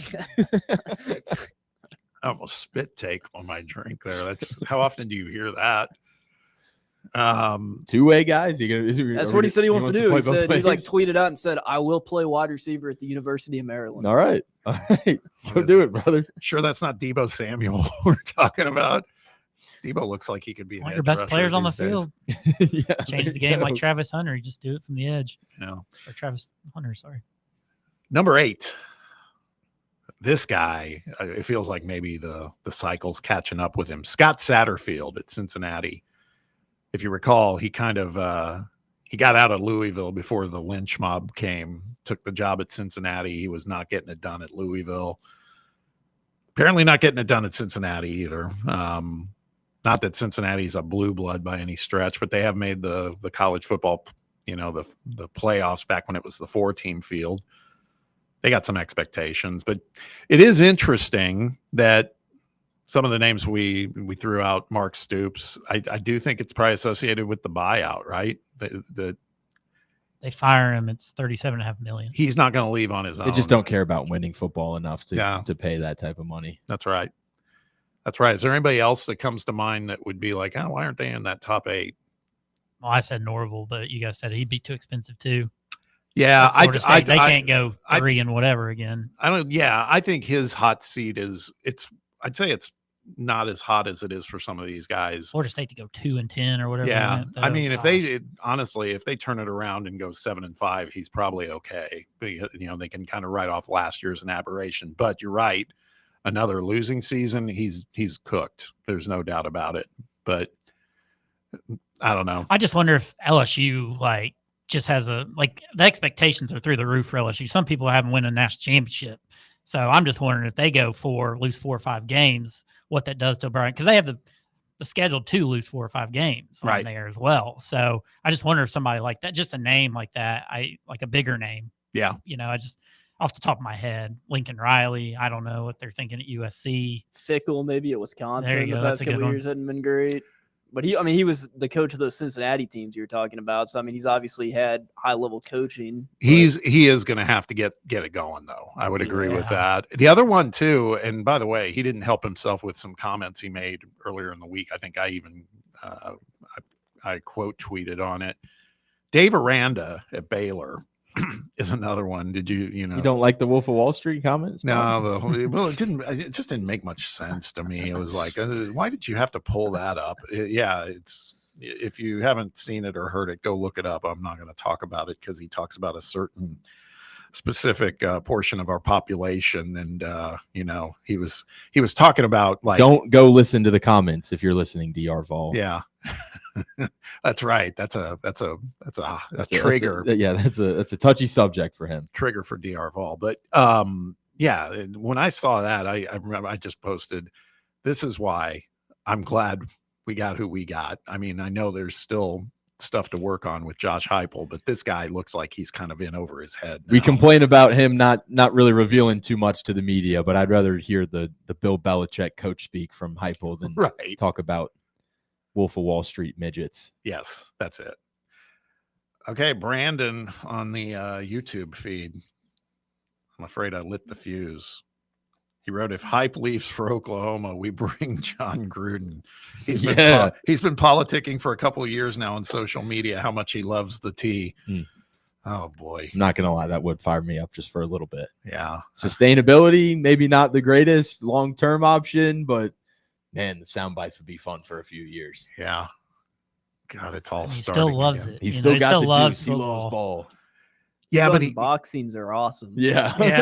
People love him, man. There's just People something play for him. I guess, man, there's something that feels like he's lost it. You know what I mean? Like lost Mentally. it. What makes you think that? I don't know, man. He's just he just comes off a little nuts to me now. He just loves ball. I know. What's it? Oh, he always does the whole knock if you hear me or whatever, and they do the, He's only 61. I know. Oh, it'd be Still got some juice in Hey, there. you want to talk about the spectacle of it all? Imagine that. What Hell we've yeah. seen with Coach Prime at Colorado, with what we've seen with Belichick at North Carolina, we would have something very similar with Gruden here. Damn right. ESPN would be climbing all over us, and hell, let's do it. Get hype out of here. Oh, God. All right, let's hit a break. When we return, we're going to spend a few minutes continuing the conversation on college football. This one, let's talk about the 10 best college football rivalries. Stay with me here, between teams in border states, okay? States that border each other. College Football on X put this ranking together, and no, Tennessee, Kentucky is not in there. This is not for basketball. This is for football. We'll talk about it when we return. Stick around. It's under review on Fan Run Radio. For the fans, by the fans, this is Fan Run Radio, Knoxville. Barley's has live music on weekends, general team trivia on Wednesday nights at 8 p.m., and now live sports trivia courtesy of the Knoxville Trivia Guys every Thursday night upstairs. The game starts at 7 p.m. and is free to play for everyone, so head on down to the Old City and show off your sports knowledge and win gift cards to Barley's. Use those gift cards to buy some delicious food and drinks, and you can take it all in with their wide selection of TVs and indoor projectors. Barley's Tap Room and Pizzeria. A brand built in Tennessee and born from the love of the game, Inward Half revolutionizes golfing comfort. Crafted by a former pro and dedicated enthusiast just like you, our luxury performance wear guarantees you stay cool and comfortable through every swing and every day. We're not just a brand. We've set out to create a lifestyle for those who understand that impeccable style and premium performance are a hole-in-one. Enjoy the walk-in with Inward Half. Doctors take Field of Greens for their own health. Here's Dr. Ryan Green to explain. We're like you, too much fast food and not enough exercise. That's why I take Field of Greens. The fruits and vegetables in Field of Greens support my heart, lungs, kidneys, and metabolism for weight loss. And Field of Greens promises your doctor will notice your improved health or your money back. Get 15% off with promo code RADIO at fieldofgreens.com. That's promo code RADIO at fieldofgreens.com. Product is not intended to diagnose, treat, cure, or prevent any disease. Now, it's time for your Atlanta Braves morning update. Presented by Tidal Wave Auto Spa. Get clean car happy at any of the 250 plus Tidal Wave Auto Spa locations today. Royals top the Braves in Game 3 of the 3-game set. I'm Barrett Salee, and this is your Braves Radio Network morning update. Get clean car happy all season long at Tidal Wave with exclusive membership discounts, giveaways, and more. Visit TidalWaveAutoSpa.com/Braves for more information. The Braves fall to 4-12 in rubber games of series this year as the Royals top the Braves 1-0 in 10 innings. Salvador Perez, the walk-off single in the bottom of the 10th, was the only run of the game. Joey Wentz was spectacular for the Braves. 6 2/3, 1 hit, no earned runs, 3 walks, and 7 strikeouts in his return to his hometown in Kansas City. Somewhat good news, at least in terms of the Ronald Acuna injury. It's not an Achilles for Ronald Acuna. It is a grade 1 lower right calf strain. Game 1 of the 3-game set against the Reds coming up tonight. Andrew Abbott, the All-Star, going for the Reds. He's 8-1, has a 2.09 ERA, 95 strikeouts, 28 walks, a 107 whip, and a 216 opponent's batting average. So all things considered, the Braves have their work cut out for them. For leadoff show, 5:55 Eastern first pitch with Ben and Darren from Cincinnati, 7:10 Eastern, 6:10 Central, right here on the Braves Radio Network.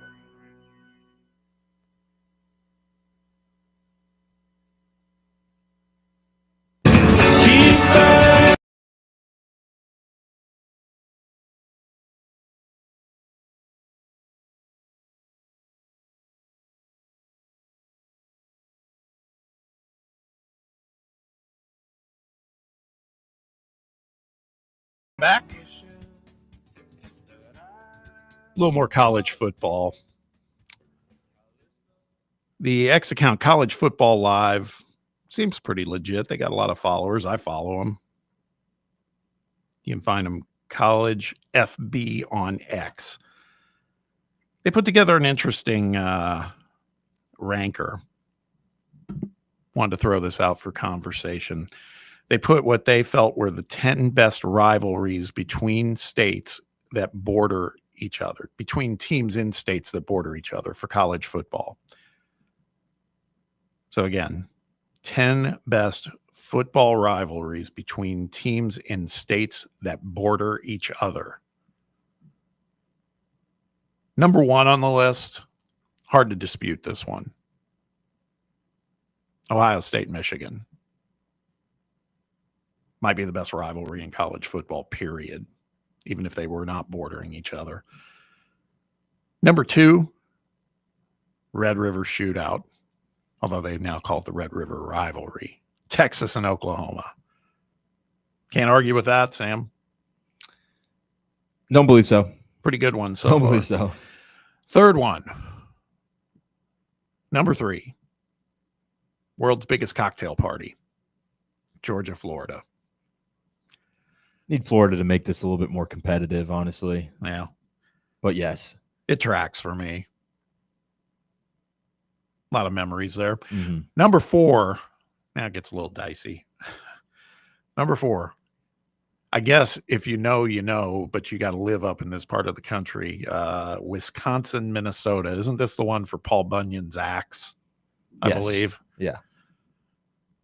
I mean, is that the one where we're talking about rivalries and it was like tied in like overall record or something, like 63 and 62? Maybe I was thinking a different one. I know there's one rivalry we were talking about top rivalries of all time. Yeah. And that one was, I think that was the one that was in there. It's a big deal, man. You are right. I'm looking at it. It's tied. Whenever the game's over, the winners, I mean, they go nuts, man. They, grab the axe and run around the field. Chop someone's head off. Yeah, take a swing at someone with it. Let's hope not. Number 5, the Backyard Brawl. It's a good one. West Virginia Pitt. I love the Backyard Brawl. I do too. Elite name. Yeah, great name. I grew up with that one too. That's some good stuff there. Number 6, and it just came back. Former Big 12 compatriots, Missouri and Kansas. Now, those are programs that have been up and down. There was a point in time, and you guys were little tykes probably at that point, when I think Missouri and Kansas, they were both in the Big 12, and it was in the 2000s, and they were both like in the top 5 nationally. Brett, do you remember this one? I don't.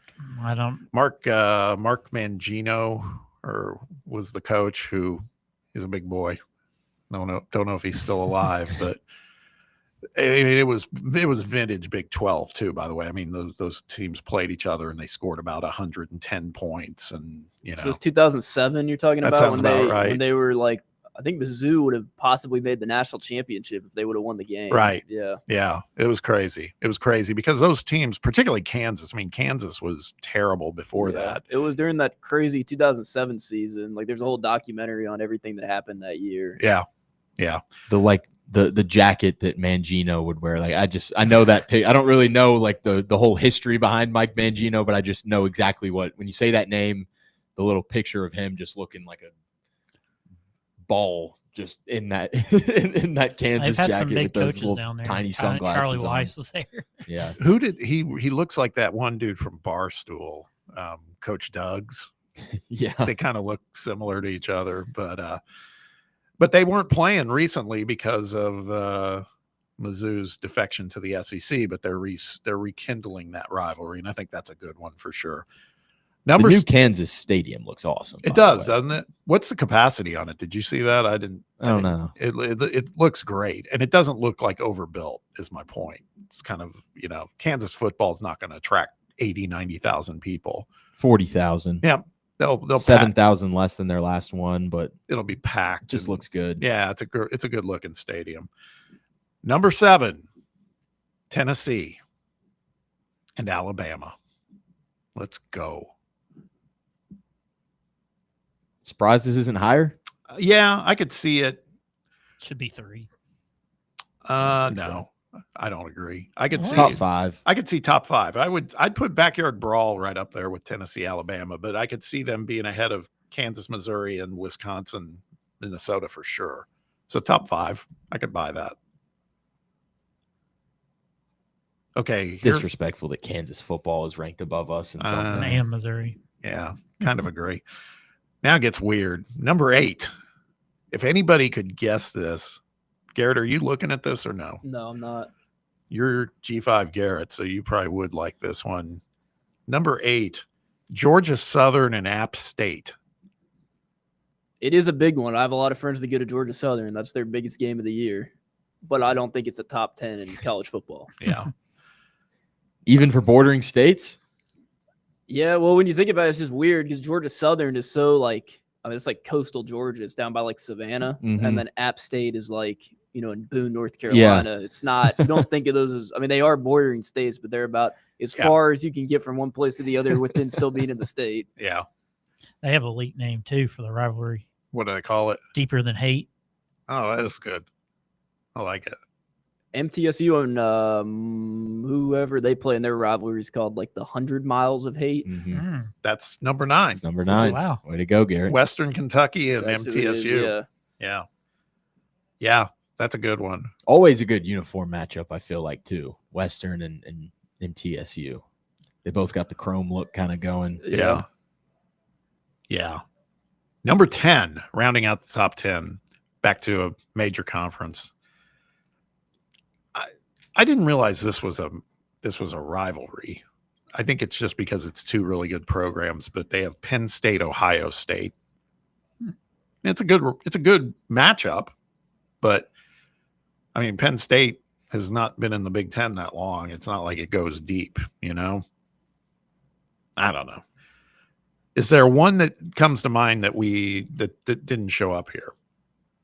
Trying to think. Oregon, Washington. That's what I was going to say. I mean, that might just because of the Bo Nix Penix game was so good a couple of years ago and 23 when they played twice. Like, I don't really know if there's a whole lot of rivalry outside of that year, but it just seemed like that when that was final year in the Pac-12 and Washington went to the playoffs. That was, I don't know, that was really fun. I agree. That came to mind for me too. I would agree that that's one that I think is worthy of talking about. And they were both in the same conference. They still are in the same conference, and they have been for a very, very long time. Again, unlike Penn State and Ohio State. So I could argue that they would be in there.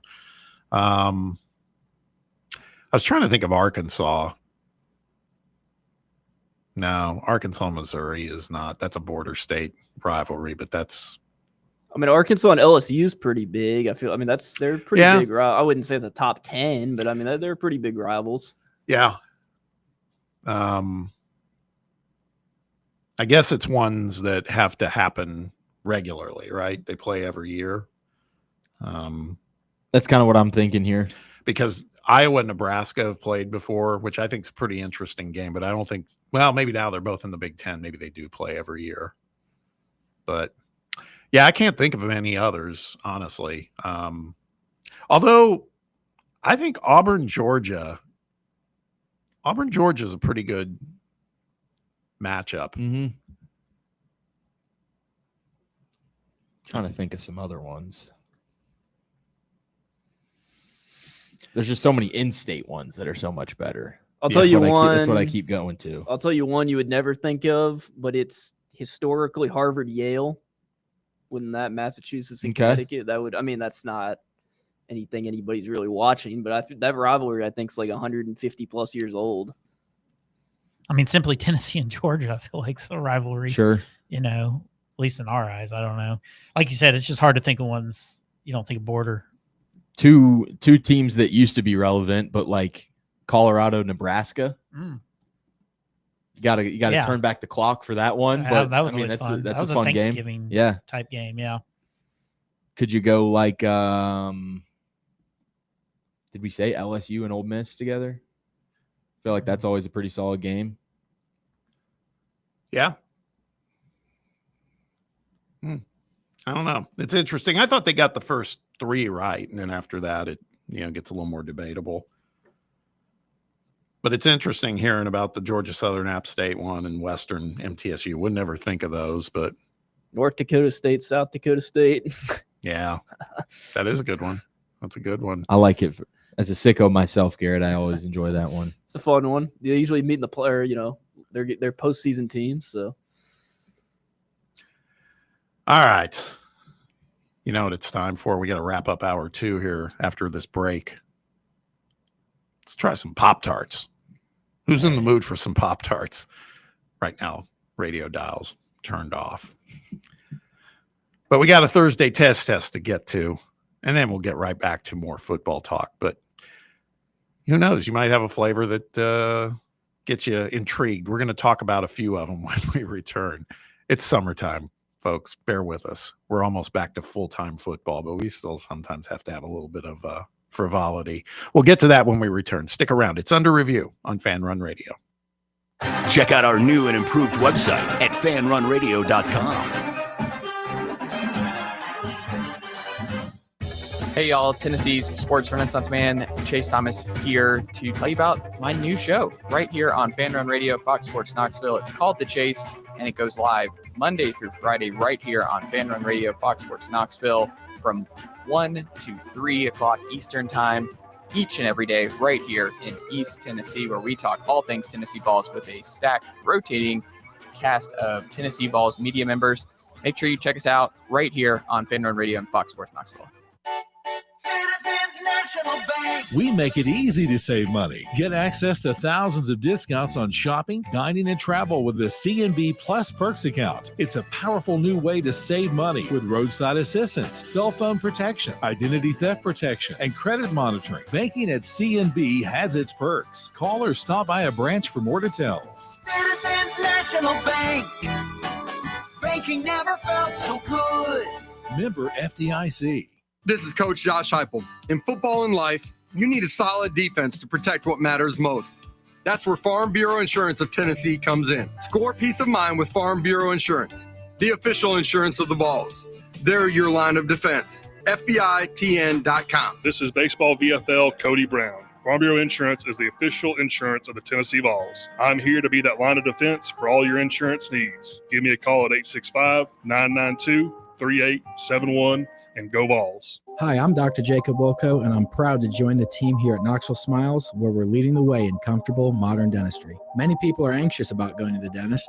Here at Knoxville Smiles, our team works hard to make the experience as comfortable as possible. We offer everything from warm blankets to sedation dentistry to help you relax and make your visit as enjoyable as possible. So if it's been a while since you've been to the dentist, give us a call at 865-539-1776 to experience a dental visit that will make you smile. Hey Knoxville, Surfside iced tea and vodka made with real brewed tea is only 100 calories, 2 grams of sugar with no bubbles and no troubles. That's right, zero carbonation, so it's easy to sip and enjoy. Headed to a game day or party at a friend's house? Bring an iced tea or lemonade variety pack from Surfside or try their green tea and new raspberry tea vodka. Find the can with the sunset stripes this season. Surfside iced tea and vodka, sold at bars, restaurants, and stores near you. Surfside iced tea and vodka, sunshine in a can. Must be 21 or older. Enjoy responsibly. Running a business, coaching a team, planning your next big event, you need more than just gear. You need SM Athletics and Logo Solutions. Custom uniforms, branded apparel, promotional products, done right, done fast, and built to show off your brand with pride. From local businesses to high schools to major universities, SM Athletics is trusted by winners. Get real service, get real quality, get noticed. SM Athletics and Logo Solutions, where your brand comes to life. Visit smathletics.com and let's build something great together.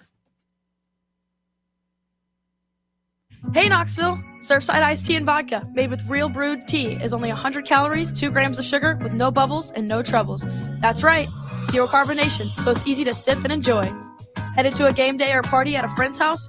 Bring an iced tea or lemonade variety pack from Surfside or try their green tea and new raspberry tea vodka. Find the can with the sunset stripes this season. Surfside iced tea and vodka, sold at bars, restaurants, and stores near you. Surfside iced tea and vodka, sunshine in a can. Must be 21 or older. Enjoy responsibly.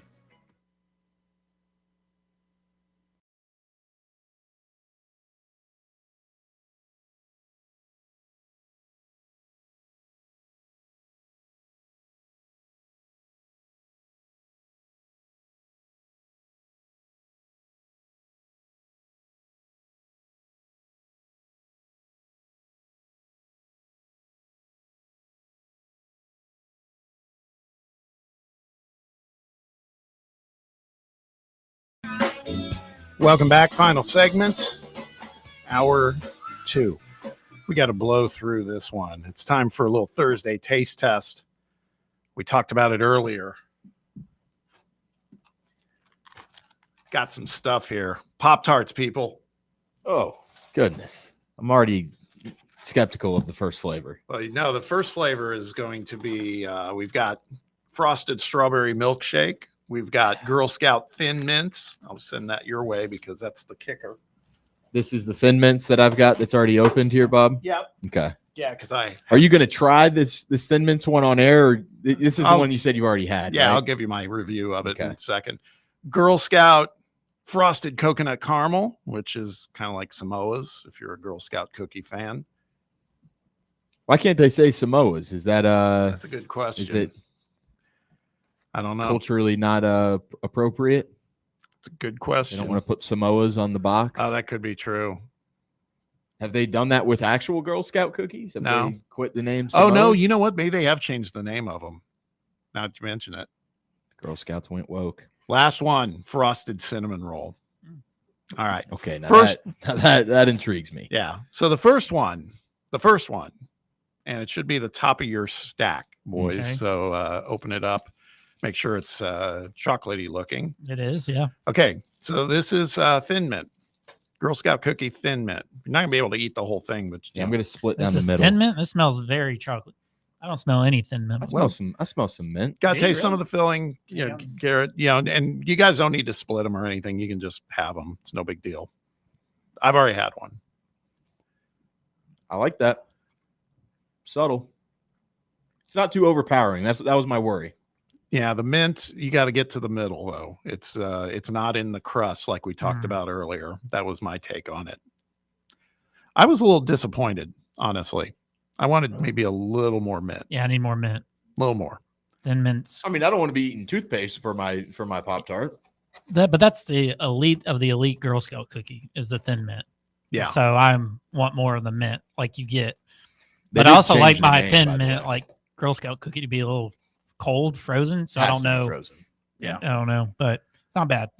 All They're right. called Caramel Delights now on the Girl Scout website. What do you think? Politically correct. But they do have Samoa's on like the back end. I got you. Yeah, I mean it's good. I don't really like mint that much, so the fact that it's not like overly powering is I like that, I guess. All right. Brad, open up the next one and tell me what it looks like. Okay. Because the problem Can't with remember. Pop-Tarts is the wrappers are all the same. White. Ooh. That's got to be the cinnamon roll.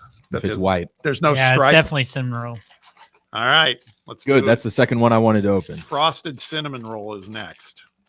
All right. Had cinnamon rolls earlier today, so this can go Send perfect. it your way, Sam.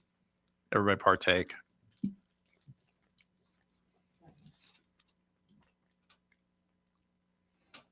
Trying to get the mint out of my mouth. I should have taken a sip of water.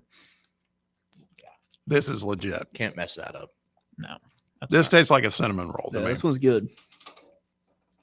Dare I say rivals brown sugar cinnamon? Ooh. I think it's different enough, by the way, because it does taste like a cinnamon It roll. Brown does. sugar cinnamon just tastes cinnamony to me, and that's good. I like it. I'm all in on this. Very good. Garrett, your thoughts? Oh, that was good. I mean, I like cinnamon rolls. It tastes like one, so I'll give that a good score. All right. We all approve. I'm worried about the last two. This has like some squiggly. Yeah, that looks like the that's Samoa's. the Samoa. Samoa. Or Okay, what there was a they different call name for it. Frosted coconut caramel. Frosted strawberry milkshake is scaring me. Oh, I think it's gonna be terrible. now that sounds interesting to me. I don't know. That's just me. All right. Let's try this one. Coconut caramel. I'm just gonna have a lot of half-eaten Pop-Tarts on here. Oh god, this was a bad idea by me. I don't think I like that. I don't like it. Kind of tastes coffee-ish. I'm not getting much coconut. No. No. Which coconut and caramel though together is maybe a combination I don't want to get. Yeah, I don't like that one too much. That's not doing it for me. No. Am I right? No. It's fine. It's not like bad. It's not No, I'm just good making either. a mess over here. At least Bear's not the next show. That's true. Just Chase. It's okay. Sorry, Chase. This is riveting radio. By Yeah, the no, way. just us noshing on stuff. This All right, is we the strawberry milkshake, I believe. This is the last one. Why'd we end with this one, Bob? I don't even want to. That's rough. Don't even want to try this. It's what like a 6-year-old looks like they would bring to like lunch. I don't know, man. And I'm telling you, my 6-year-old would trade this. You're not eating this. This is not good. Really? I don't like. I'm Well, not a big strawberry, Here we go, Sam. especially when my mouth's filled with chocolate. And I'm not a huge like the fake strawberry taste is something I I, do like really the don't like. regular strawberry Pop Tart, but I don't know. I don't think I like that. Taking a very small bite of this one. No, I get like in there. The filling's like weird, gooey. It's not even Your mouth rejected already, Sam. Just immediately wanted to spit it out. It's not great. No. It's like when you go to the dentist when you're a I was kid. just about to say that. And they give you like the strawberry fluoride at the end. Yeah. I gotta be honest. The message that comes through on this, and this is coming from a guy who's a Pop-Tart fan. Keep it simple, right? So we had 4 flavors today, and really only one was one where we were like, "Yeah, I'm in." How many Cinnamon roll for flavors- sure. Yeah. How many flavors do you think they have? Oh, there's more, dude. There was like banana bread. There Ooh, was. that would have been nice. I know. Should have gotten that one. Should have gotten that one. Stop letting Bob do your shopping. They had. We should just all bring our own box. Pick one out. They had chocolate chip pancake, which doesn't. That sounded weird to That's me. a lot. Yeah. This doesn't seem like enough. I didn't. Google says as of 2024, there's over 24 standard Pop-Tart flavors. Standard? Yeah, are these considered standard though? Yeah. No, these. Well, I don't know. I Maybe think this there'd is be- part of the No, I new think there's some family. limited edition and seasonal stuff. They have. Now, have you ever had the cookies and cream one? I don't think so. No, those are. This is my first Pop Tarts in a while, to be honest. Yeah, I don't buy Pop-Tarts that often. My daughter likes the cookies and cream one, so that's why I've had a taste of those, and it's. They're a good on the go snack, though. I will say, but seeing a Snickerdoodle one, that sounds good. But see, how's do you that? think any of these would be good in your toaster philosophy, Bob? Oh, Any of them? Cinnamon roll, Cinnamon without roll a doubt. Yeah, I guess cinnamon roll probably would be. No, the other ones would be gross, honestly, in the toaster. I'm not sure I would do it. Cinnamon roll, no doubt. Definitely gonna finish the cinnamon roll. I really don't enjoy like the fruit flavored Pop-Tarts, to be quite honest with you. Really? Just, like, I like the regular strawberry if I went with another one outside brown sugar cinnamon. fake flavor, like fruit being fake flavors to me is just, I just like regular fruit, man. I don't like to have like a strawberry or a cherry or something like that. Just give me the actual fruit, or just let me be a total fatty and just go,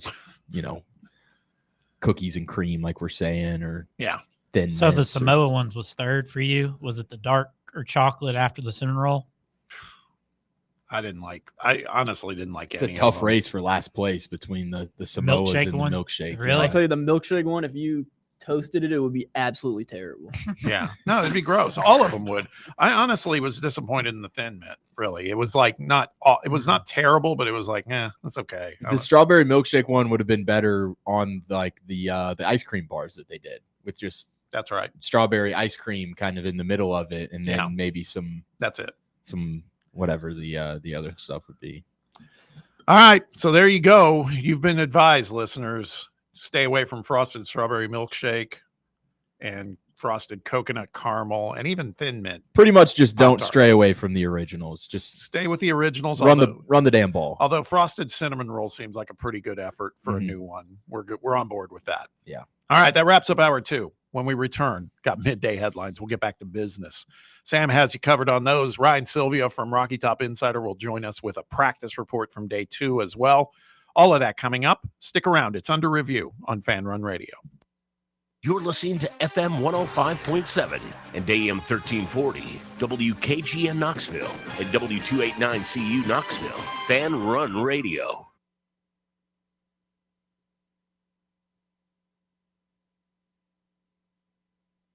Listen up, this is Thomas Miles, nephew Tommy.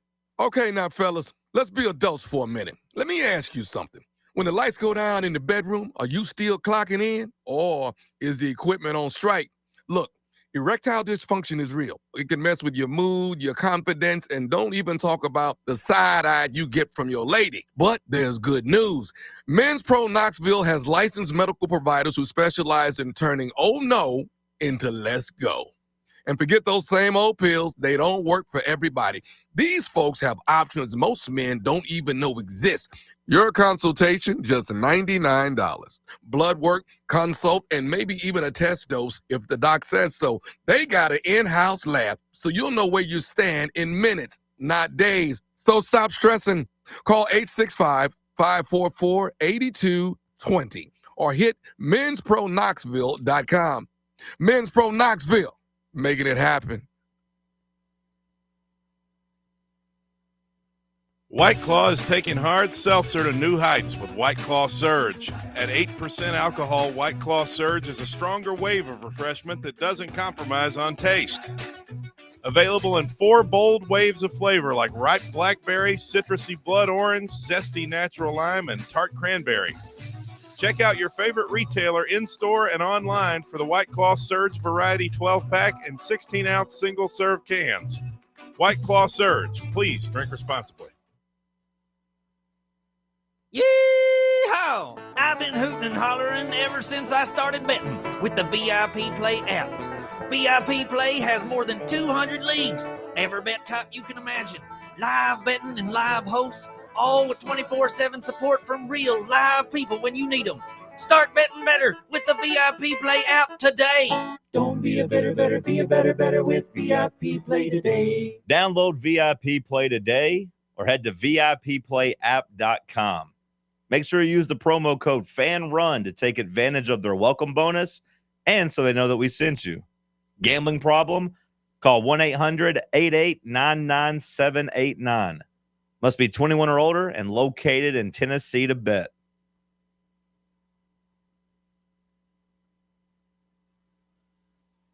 Barley's has live music on weekends, general team trivia on Wednesday nights at 8 p.m., and now live sports trivia courtesy of the Knoxville Trivia Guys every Thursday night upstairs.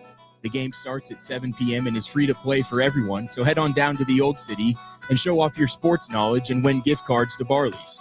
Use those gift cards to buy some delicious food and drinks, and you can take it all in with their wide selection of TVs and indoor projectors. Barley's Tap Room and Pizzeria. Are you looking for a treat that will knock it out of the park at the next watch party? Just like your favorite baseball team, Crumble brings the best lineup week to week with an expanded roster that includes key lime pie, strawberry cake, or my personal favorite, Monster featuring M&M candies.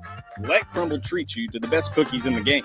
Download the Crumble app and start earning rewards. You can even vote monthly on what flavors you would like to see at any store of your choice.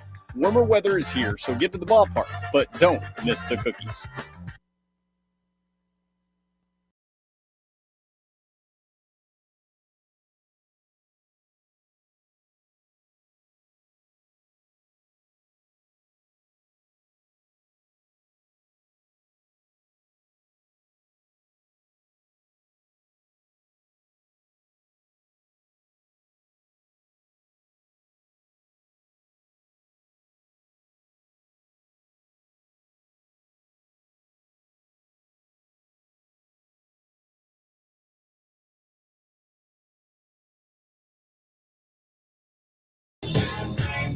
Welcome back to the White Claw Hard Seltzer Studios, the Fox Sports Knoxville Fan Run Radio. It's under review. Bob Baskerville here with Sam Beard, Brett Hollander, Garrett Armbrust, all here on a Thursday. Finished having some Pop-Tarts. You need a toothbrush. I'm kidding. I got 12 different flavors going on in my palate. I just said to Sam that I was frankly kind of surprised how much I didn't like the majority of those. It's really hard to mess up Pop-Tarts if you think about it, and it feels like they're well on their way to doing that. Just stick with what you know. Brown sugar, cinnamon. That's it. Cookies and cream. You know who else would say that? Josh Heupel. He'd say, stick with what you know, man. I know you all want us to take the top off and sling the ball around. And Tote that rock. Absolutely. We appreciate you joining us. You can also weigh in on what you're thinking about the Vols, about anything. Be a part of the program on a live basis. Phone lines are open. Text box is open too. You can reach us area code 865-966-3435. That's 966-3435. Or also connect with us on X at Fox Sports Knox. Quick note, I was going to say a week from today, but it's Thursday now. So next Wednesday, less than a week away, Fan Run Night, Covenant Health Park. Sounds like we've come to a conclusion on who's going to be throwing the opening pitch. One Cody McClure. He's going to take the mound. If he throws a baseball like he throws a football, it's not going to go well. I haven't seen that. But I'll take your word for it. But if you like baseball, if you like Fan Run Radio, if you like All You Can Eat Wednesdays at the stadium, you got to come check us out. The Fan Run team will be there. Covenant Health Park is just magnificent if you haven't checked it out. I'm excited, man. I still have yet to make my appearance at Covenant Health Park. I'm very excited to see the new Smokies Park. Yeah, you're going to love it. It's great. And like I said, Wednesday nights is All You Can Eat Wednesdays. Stay tuned to Fan Run as we get closer. Probably beginning of next week, we'll be giving away free tickets to the game and also some free tickets, vouchers, if you will, for the All You Can Eat part of the night too. Nice. Probably some Fan Run swag available at the game. There's going to be a table out front of the stadium, so when you're coming in, you can stop and say hello to the team. The drive will be broadcasting live from the stadium. Going to be a big night. Some other games probably happening too that some of your favorite Fan Run hosts will be involved in. Should be fun. The weather looks like it's going to cooperate so far. We'll knock on wood for that. So stay tuned for more details. But again, mark the calendar. Wednesday, August 6th. Be there. All right, time for some midday headlines. All sorts of things going on in the world of sports. And for that, I turn things over to Sam Beard. Frenzy in the MLB, as this will be a mostly trade deadline specific batch of headlines, as we've got the MLB trade deadline happening as we speak. Starting things off, a little bit of trade deadline news that involves some of our VFLs, as former Tennessee right-handed pitcher and outfielder Blade Tidwell and Drew Gilbert on the move to the San Francisco Giants in return for top reliever Tyler Rogers, first reported by John Heyman. Gilbert and Tidwell were both currently with the AAA Syracuse team as two of the Mets' top prospects. Tidwell ranks as the number 10 prospect in their system. Gilbert was I think he was their number one guy, I believe. And so two guys that definitely have a bright future, two guys that they feel good about. Mets kind of in win now mode and need to go get some, proven veteran guys and are kind of willing to give up a couple guys in their farm system. I think this is the best move for Drew Gilbert, as just he didn't really have much of a spot over there in the Mets outfield. And he kind of felt like no matter how good he was going to play, he was always going to kind of be stashed away in the minor leagues. So gets a little bit of a change of scenery, goes over to San Francisco, where he will join a couple more VFL teammates over there. Gavin Keelan, the most recent one to be drafted by the Giants, but two former Tennessee Vols on the move in the trade deadline. Be interesting. I've been surprised that Gilbert hasn't gotten the call so far. I guess, Mets are a pretty good team, and I get it. They've got the resources in the outfield at the moment, but he was number 2 in the number system 2 for the Mets. Okay. So he was close. Yeah. Was he really? Yeah. He was number 2 in their farm system, it looks like. Yeah. He was like Burke. Like, no matter how good he played, they just wouldn't move him up a level, Mm-hmm. which obviously Burke's in a little bit of a different spot, but that's got to be kind of deflating when you're playing super well and you're just sitting at the same place for a couple of years. Yeah. Kind of a crowded outfield over there for the Mets, so I think he'll get Yeah. a much better chance to kind of see action in the big leagues with the Giants, as they're just kind of more of a middling franchise right now. Mm-hmm. I did see, I got this from a listener from Smoky Lowdown. Christian Moore made a rehab assignment start last night. Yeah. And on the other side are Kavaris Tears. Yes. Mm-hmm. Saw the picture here. Love to see it. Love to see your guys being able to play against each other. And When you see that picture, Tears just always looked bigger to me. He's not the tallest guy in the world. I had a few No. classes with him. He's stocky, though. Yeah, he looks it. Still, it's awesome just seeing these guys peppered all around the leagues. Mhm. It's great. Yeah. The Diamondbacks trading all-star third baseman Eugenio Suarez back to the Seattle Mariners. Suarez now becomes the first player in MLB history to be traded in season after reaching 35 home runs. As we know, the big dumper, Cal Raleigh, he's got 41 home runs on the season. Suarez has 36. Mariners would be the second team in MLB history to enter August with 2 players on their squad having 35-plus homers. The other team would be the 1961 Yankees with Roger Maris and Mickey Mantle. Wow. Yeah. Big move for the Mariners as they are definitely, trying to go with getting some more help in that lineup to go with an elite rotation. They've now got 5 players with at least 17 homers. Like I said, Suarez and Cal Raleigh have combined to go for 77 home runs. So they give up first baseman Tyler Locklear, right-handed pitcher Hunter Cranton, as well as Juan Burgos in the trade. But Mariners going all in. I like the Mariners, man. They're a fun story.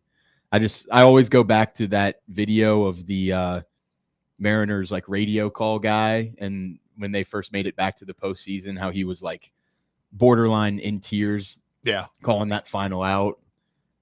They've always had a little bit of a soft spot ever since I've watched that video, just knowing that they're like a young team that's kind of building it up the right way. He was the guy, I think his name's Dave Niehaus, and he would, when they hit a grand slam, he was the, he'd like break out the lettuce, the tomato, this is a grand salami. Yeah. He would go. He's got nuts. incredible energy. Yeah. He's got incredible energy. Currently not in the playoffs, the Mariners. They're a game and a half out. Yeah. In the wild card. Definitely someone that'll help them and get in that stretch run. Making a push. Yep. I love their celebration too. You hit a home run or whatever, they give you the trident. Yeah. You got to walk around with that. Yeah, it is a good looking one. The Philadelphia Phillies, they landed star closer Johan Duran from the Minnesota Twins. Big one here as Phillies bullpen wasn't exactly all that great. They came in to, before that trade, their bullpen ranked 24th in the MLB in ERA at 4.33. 8 different relievers have posted saves for the team. They just they didn't have a guy that was a surefire closer. So now you get Johan Duran in there, 49.1 innings pitched, 2.01 ERA, 1.18 whip, 53 strikeouts on just 18 walks. Will definitely walk in and be that number one guy for them. But Phillies said, hey, we need a closer, so we'll give up some pretty decently rated prospects, as Minnesota will be getting catching prospect Eduardo Tate, as well as pitching prospect Mick Abel. They are the number 4 and 6 prospects in the Phillies organization, now headed to Minnesota. So you get an elite closer, but you give up a couple top prospects along the way. Under team control through 2027 as well. So the Phillies will have him for a few years.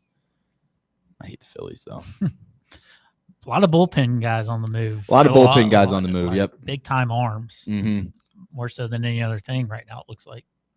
The Blue Jays just went out and got Shane Bieber going into the deadline, needing a number 1 starter, and they go out there getting him coming off of Tommy John surgery. He has been, I think he just had a AA rehab start for Cleveland. I've got a buddy that's playing on the AA Cleveland team, and I follow the Akron Rubber Ducks.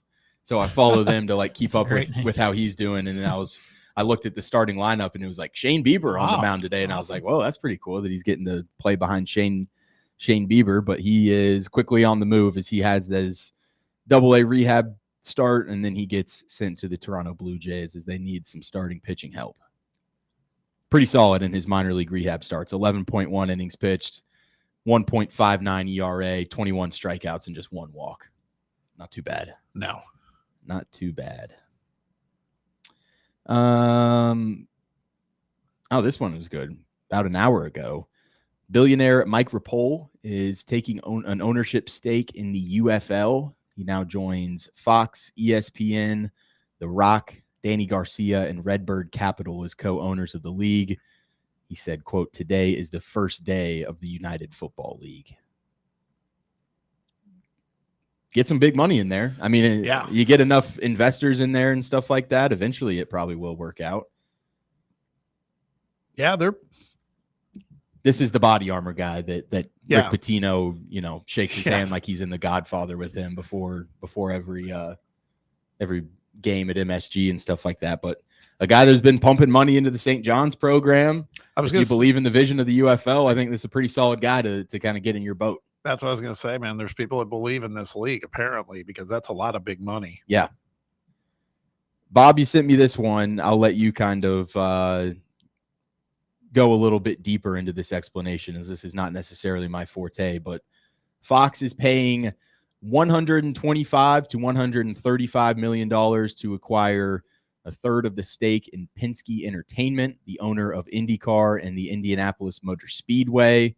As a result, Fox's media rights deal with IndyCar has been extended several years.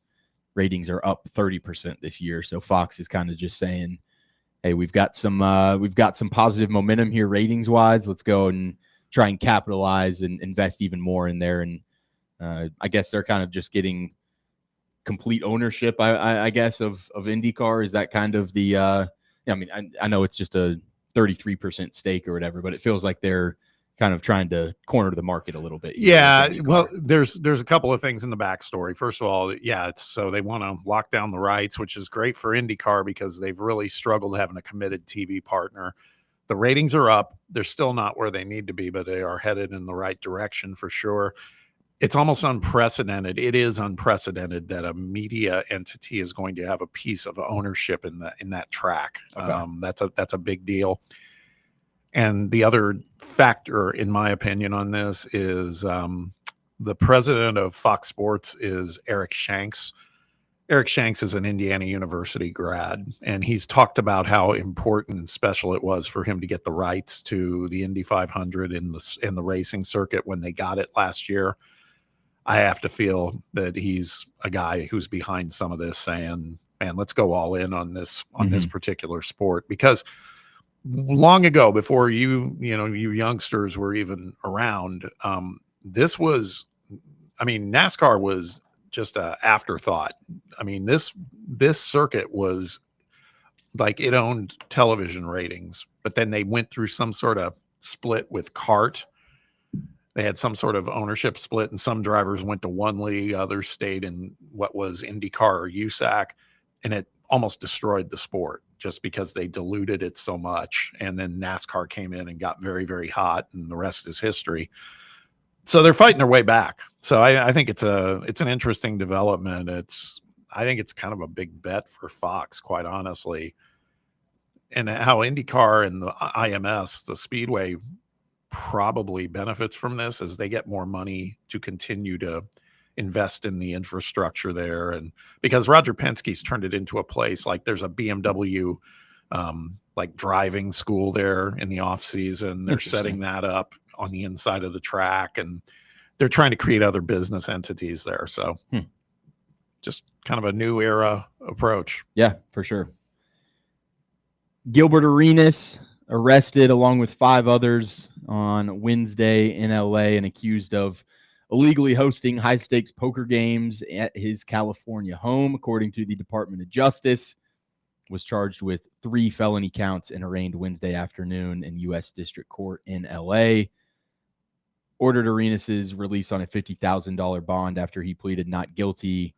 I did see some videos of him walking down the steps celebrating as he got out. So I would imagine Gilbert Arenas ratted on whoever was running this illegal gambling ring with him. But he ran it from September 2021 through July of 2022.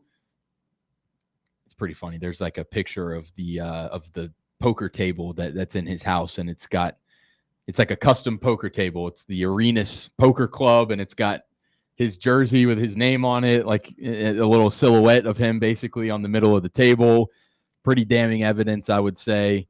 But we'll see where that one goes with him. But Gilbert Arenas getting involved in some illegal gambling poker games. Well, I saw when he got released too. He was doing the whole, I just rented the place, and it's like, I don't know. The fact is, like what you just said, he was around, man. Don't act like you had no idea what was going on. It just feels like Gilbert Arenas is just always getting into some funny stuff, man. One trade I forgot to mention in the MLB, the San Diego Padres acquiring closer Mason Miller and starter JP Sears from the A's. The Athletics will receive shortstop Leodalis DeVries, right-handed pitcher Braden Nett, as well as Henry Baez and Eduardo Nunez.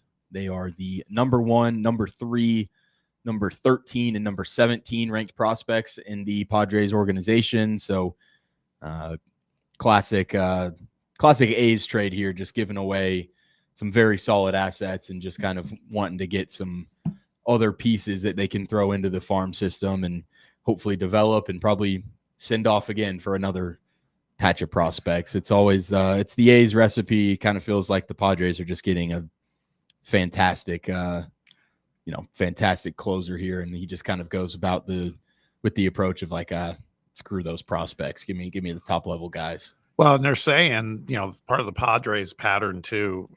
I mean, Mason Miller, when he first came in, was projected as a starter, and they're saying they might run him back as a starter. That dude's a stud, man. Yeah, he just kind of falls off the radar because he's in Oakland or Sacramento or whatever the hell it is right now. So he's on my fantasy team. Nobody cares, but I'm kind of bummed. I don't know what that means for him now, at least for this season. Maybe if they keep him as closer, he's got some better chances to close a game. I have the Padres closer too. That's the other problem. I have Suarez, so I'm in trouble. I'm not having a good year. Trade one of them. Might have to do it. Might have to. A little bit of NFL news here as Ravens tight end Isaiah Likely went down on one of the final plays of the Tuesday practice for them, was carted off the field, suffered a small foot fracture, will be out 6 to 8 weeks, will immediately undergo surgery, and his status is uncertain for week 1. However, both sides don't expect Likely to miss extensive regular season time. So probably worst case scenario, week or two into the season, he'll be back, but that is a tough break for Isaiah Likely. Headed into a contract year, caught 42 passes for 477 yards and 6 touchdowns last season. I think that'd be a tough blow for them. We know that sometimes the Ravens pass catchers are a little bit up and down, not the most consistent guys in the world. You'd like to think that kind of a tight end safety blanket is a guy that you could rely on there. Isaiah Likely, someone that I've really been a fan of ever since he came out of college. When he went to Coastal, correct, Garrett? Who was that? Isaiah Likely. Yeah, he did. Yeah, he did. Yeah. I just I remember falling in love with him in the draft process and wanting the Titans to take him as a young athletic tight end, but a guy that has some promise for the Ravens organization. We'll see how much time he misses in the regular season. Lastly here, Jonathan Kuminga rejected a 2-year, $45 million contract offer from the Golden State Warriors. Passed on the new deal because the Warriors insisted on a team option for the second season and weren't willing to let him keep the no trade clause that he'd been entitled to. I feel like this is not a great Warriors roster anymore. I feel like you'd like to keep Jonathan Kuminga around if you could. I feel like I'd be working with him to kind of give him the contract language that he wants and stuff like that to kind of keep some young talent around there. Still just 22 years old, average 15.3 points a game, 4.5 boards, 2 assists, 47 appearances last season. I feel like that's a young piece I would try and keep around and keep the guy happy. I agree. It felt like he was just rounded into form this season. It'd be crazy to let him go now. He wasn't playing in the playoffs, though, until Steph got hurt, and then he started playing really well. He was like the only thing who could do anything in that last playoff series. But, yeah, kind of shocking they wouldn't re-up him. Yeah. That's about it for me. All right, Sammy, good batch of headlines. Let's hit a break. When we return, let's get a report on today's Vol practice. Talked to someone who was there, Ryan Sylvia from Rocky Top Insider. Ryan will join us, give you his take on things. If he comes in and says Joey Aguilar is going to be the starter based on what he saw, then I'm going to just hang up on him. Don't want to go there. Fire him. Yeah, exactly. You're done, Ryan. Go home. Now, we'll get Ryan's take on what went down at practice today. Anything of note? We'll find out. Stick around. We'll be right back. It's Under Review on Fan Run Radio. Take Fan Run Radio with you on the all-new Fan Run app. Just search for Fan Run Radio wherever you download your apps. Citizens National Bank. There are always memories to be made with family and friends, and we want you to share your memories with us. Share your best photos depicting your memorable experiences throughout the year, and your photo could be chosen to be in our 2019 Memories Calendar. Simply upload your photo to CMB's Facebook page's photo contest application or deliver it to any branch. Citizens National Bank. Banking never felt so good. Visit cmbtn.com for official contest rules. Believe in family. Believe in your fellow man. Believe in honesty and an honest day's work. We do. We're Farm Bureau Insurance. And we don't just believe in Tennessee. We believe in Tennesseans. Farm Bureau Insurance. Tennessee's insurance company. This is Baseball VFL Cody Brown. Farm Bureau Insurance is the official insurance for Tennesseans. Believe in me for all of your insurance needs. Give me a call at 865-992-3871. Only 3 homestands remaining to see your Knoxville Smokies play this season. And next week is full of celebrations, starting with free hot dog night on Tuesday. All the hot dogs you can eat all night long. And if you're still hungry, we've got all you can eat Wednesday, Thirsty Thursday with half off draft beers. Then on Friday, we honor one of the founding members of the Negro Southern League, the Knoxville Giants. On Saturday, we're continuing the fight against breast cancer by painting the park pink. And on Sunday is Cocoa Melon Day. Grab your tickets now at smokiesbaseball.com. Are you looking for a treat that will knock it out of the park at the next watch party? Just like your favorite baseball team, Crumble brings the best lineup week to week with an expanded roster that includes key lime pie, strawberry cake, or my personal favorite, Monster featuring M&M candies. Let Crumble treat you to the best cookies in the game. Download the Crumble app and start earning rewards. You can even vote monthly on what flavors you would like to see at any store of your choice. Warmer weather is here, so get to the ballpark, but don't miss the cookies. Hello, is Tina there? Who's this? Yeah, this is Vince from the hit reality show Wives Don't Tell. Tina applied for our show to confess that her husband won't go to the doctor to get his erectile dysfunction checked. She said she's ready for a guy that can bring the heat. All right, what the hell is going on? You know you're talking to her husband right now? Tina! Well, she wrote the application that her man's performance is questionable. She's basically married to a coffee table. She also said, we live within driving distance to Men's Pro Knoxville, but he's too scared to get a blood test. Oh my, she is done. She is so done. Got you, Mike. It's Nephew Tommy. Ain't no reality show. It's a prank. Men's Pro Knoxville is the real deal, fellas. Local experts, test results in minutes. Call 865-544-8220 or hit men'spro-knoxville.com before your lady books a new co-star. Men's Pro Knoxville, making it happen.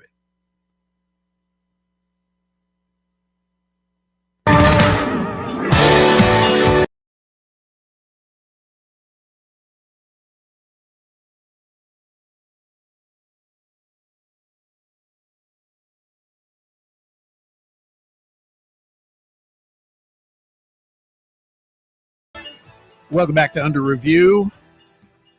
A lot of all football talk today. A lot of it was in past tense, like what happened yesterday and what to be looking out for. We're fortunate to be able to talk about what happened today. It is kind of past tense because practice is over for day 2, but it's less about day 1. Now it's about day 2 and the road ahead. And we're fortunate to have a guy who was there at practice covering it, here to give us a practice report and talk a little ball. Friend of the show. You may also hear him from time to time on The Chase with Chase Thomas. It's Ryan Sylvia from Rocky Top Insider. Ryan, how are you, man? I'm doing good, guys. It's good to be out on the practice field, see, I guess not pads hitting each other yet, but see some footballs flying around, things like that. It's starting to feel like football season, so I can't be better. Yeah, most definitely. It definitely feels good. And we got NFL tonight be that what it may be. It's it's the Hall of Fame game, so you don't dig in too much, but still, football's in the air and we're excited. So let's get maybe a quick top line update, and then we can dig in a little deeper on some stuff like what maybe stood out for you today, because we talked about this earlier. It felt like depending upon where you look in social media, message boards, what have you, we're one day in and people were already saying, we got a quarterback controversy. What's going to happen here? And it's like, got to qualify all this. And I called it a mini marathon, it's a short amount of time, but there's still a lot of days and a lot to be resolved here. But what was your takeaway on some of the items today at practice?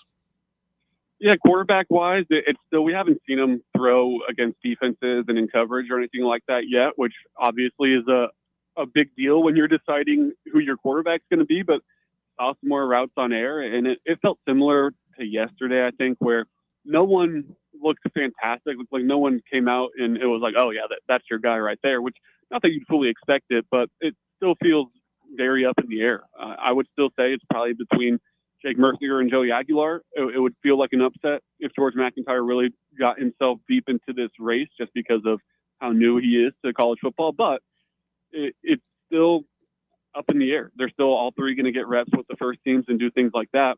I think one of the other things that stood out, though, kind of, I guess, on a similar note to the offense and to the passing game is the wide receiver room, where without Chris Brazzell right now, as he's kind of dinged up a little bit and working his way back, nothing that's serious enough to worry about his availability for the season. But man, that room's thin. Like, you notice when one guy isn't there and you're looking around and all of a sudden it's on the outside, Mike Matthews, Travis Smith Jr., and Radarius Jackson, and that's a sophomore and two true freshmen. And that depth, I guess, is a little bit concerning. You don't think they're going to scratch too deep into it when the actual season comes. But when you're just kind of glancing out there and one guy's not there, you notice it in a hurry.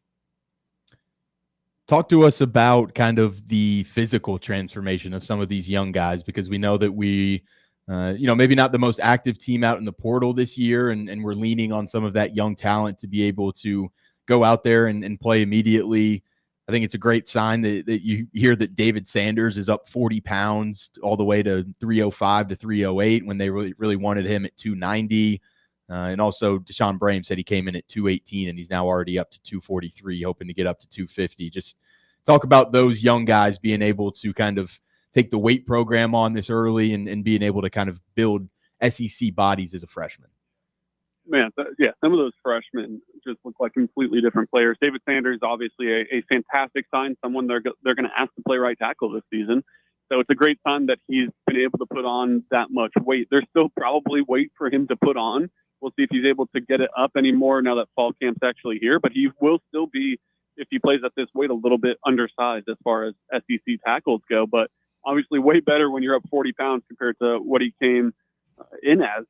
But even outside some of those freshmen, you look at guys like Deshaun Bishop. I don't have the exact weight change that he's had or the muscle gain he's had in front of me, but you can look at him and visually tell that he has put on a lot of muscle. He now looks the part of someone that's going to put his head down, put his shoulders down, and really go pad plus two and fall forward for some of those extra yards and run through defenders. Peyton Lewis, in his second year, looks like a defensive end at times. Like, he is ginormous. So you go across the board, even at the linebacker room, like Jeremiah Thielander looks bigger in some ways, and he looked bigger than he did as a freshman last year, and now looks like he's even putting on more muscle and weight. So that's been a strength of Tennessee since Josh Heupel's taken over, is getting not just that college weight and that SEC weight that you'll get across the board, but it seems like they've done as good a job as anyone in bulking up some of these guys and adding just an incredible amount of muscle. It's similar to the men's basketball program on campus, where you can tell a difference between those first pictures when they step on campus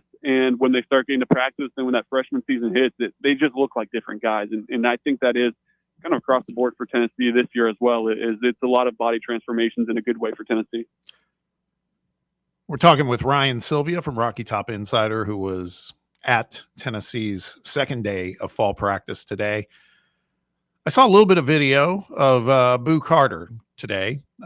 We saw him yesterday stretching, and we know he wasn't very active, and we're all deducing, what's it mean in terms of there's going to be some sort of consequences for him acting out and then what it's going to take to kind of ingratiate himself in a positive way with the rest of the team again. Saw him today doing a lot of running, and as Sam said, he didn't look like super happy, but he was doing his bit. I mean, did you catch any video or any looks at him? Yeah, it was the same situation as yesterday where he's going through, warm-ups with the team and things like that. And then when the team transitions from the inside facility to go outside and hit the outside practice field, he stays in and does some individual work behind closed doors. So when you look at him, is he, dancing and smiling and doing things like that? No. But at the same time, I'm sure he's, rightfully not happy with the situation that, he's put himself in, but the situation that he's still in where I'm sure he didn't want to be sitting here as fall camp gets going and not being able to be with the team and getting reps in. And for a guy that wants to play on both sides of the ball to not be able to advance on the offensive side, if that really is something that he's going to try to do this year. So is he the happiest camper on the team right now? No, but I do think it's a good sign that, one, he's still with the team. He's doing it.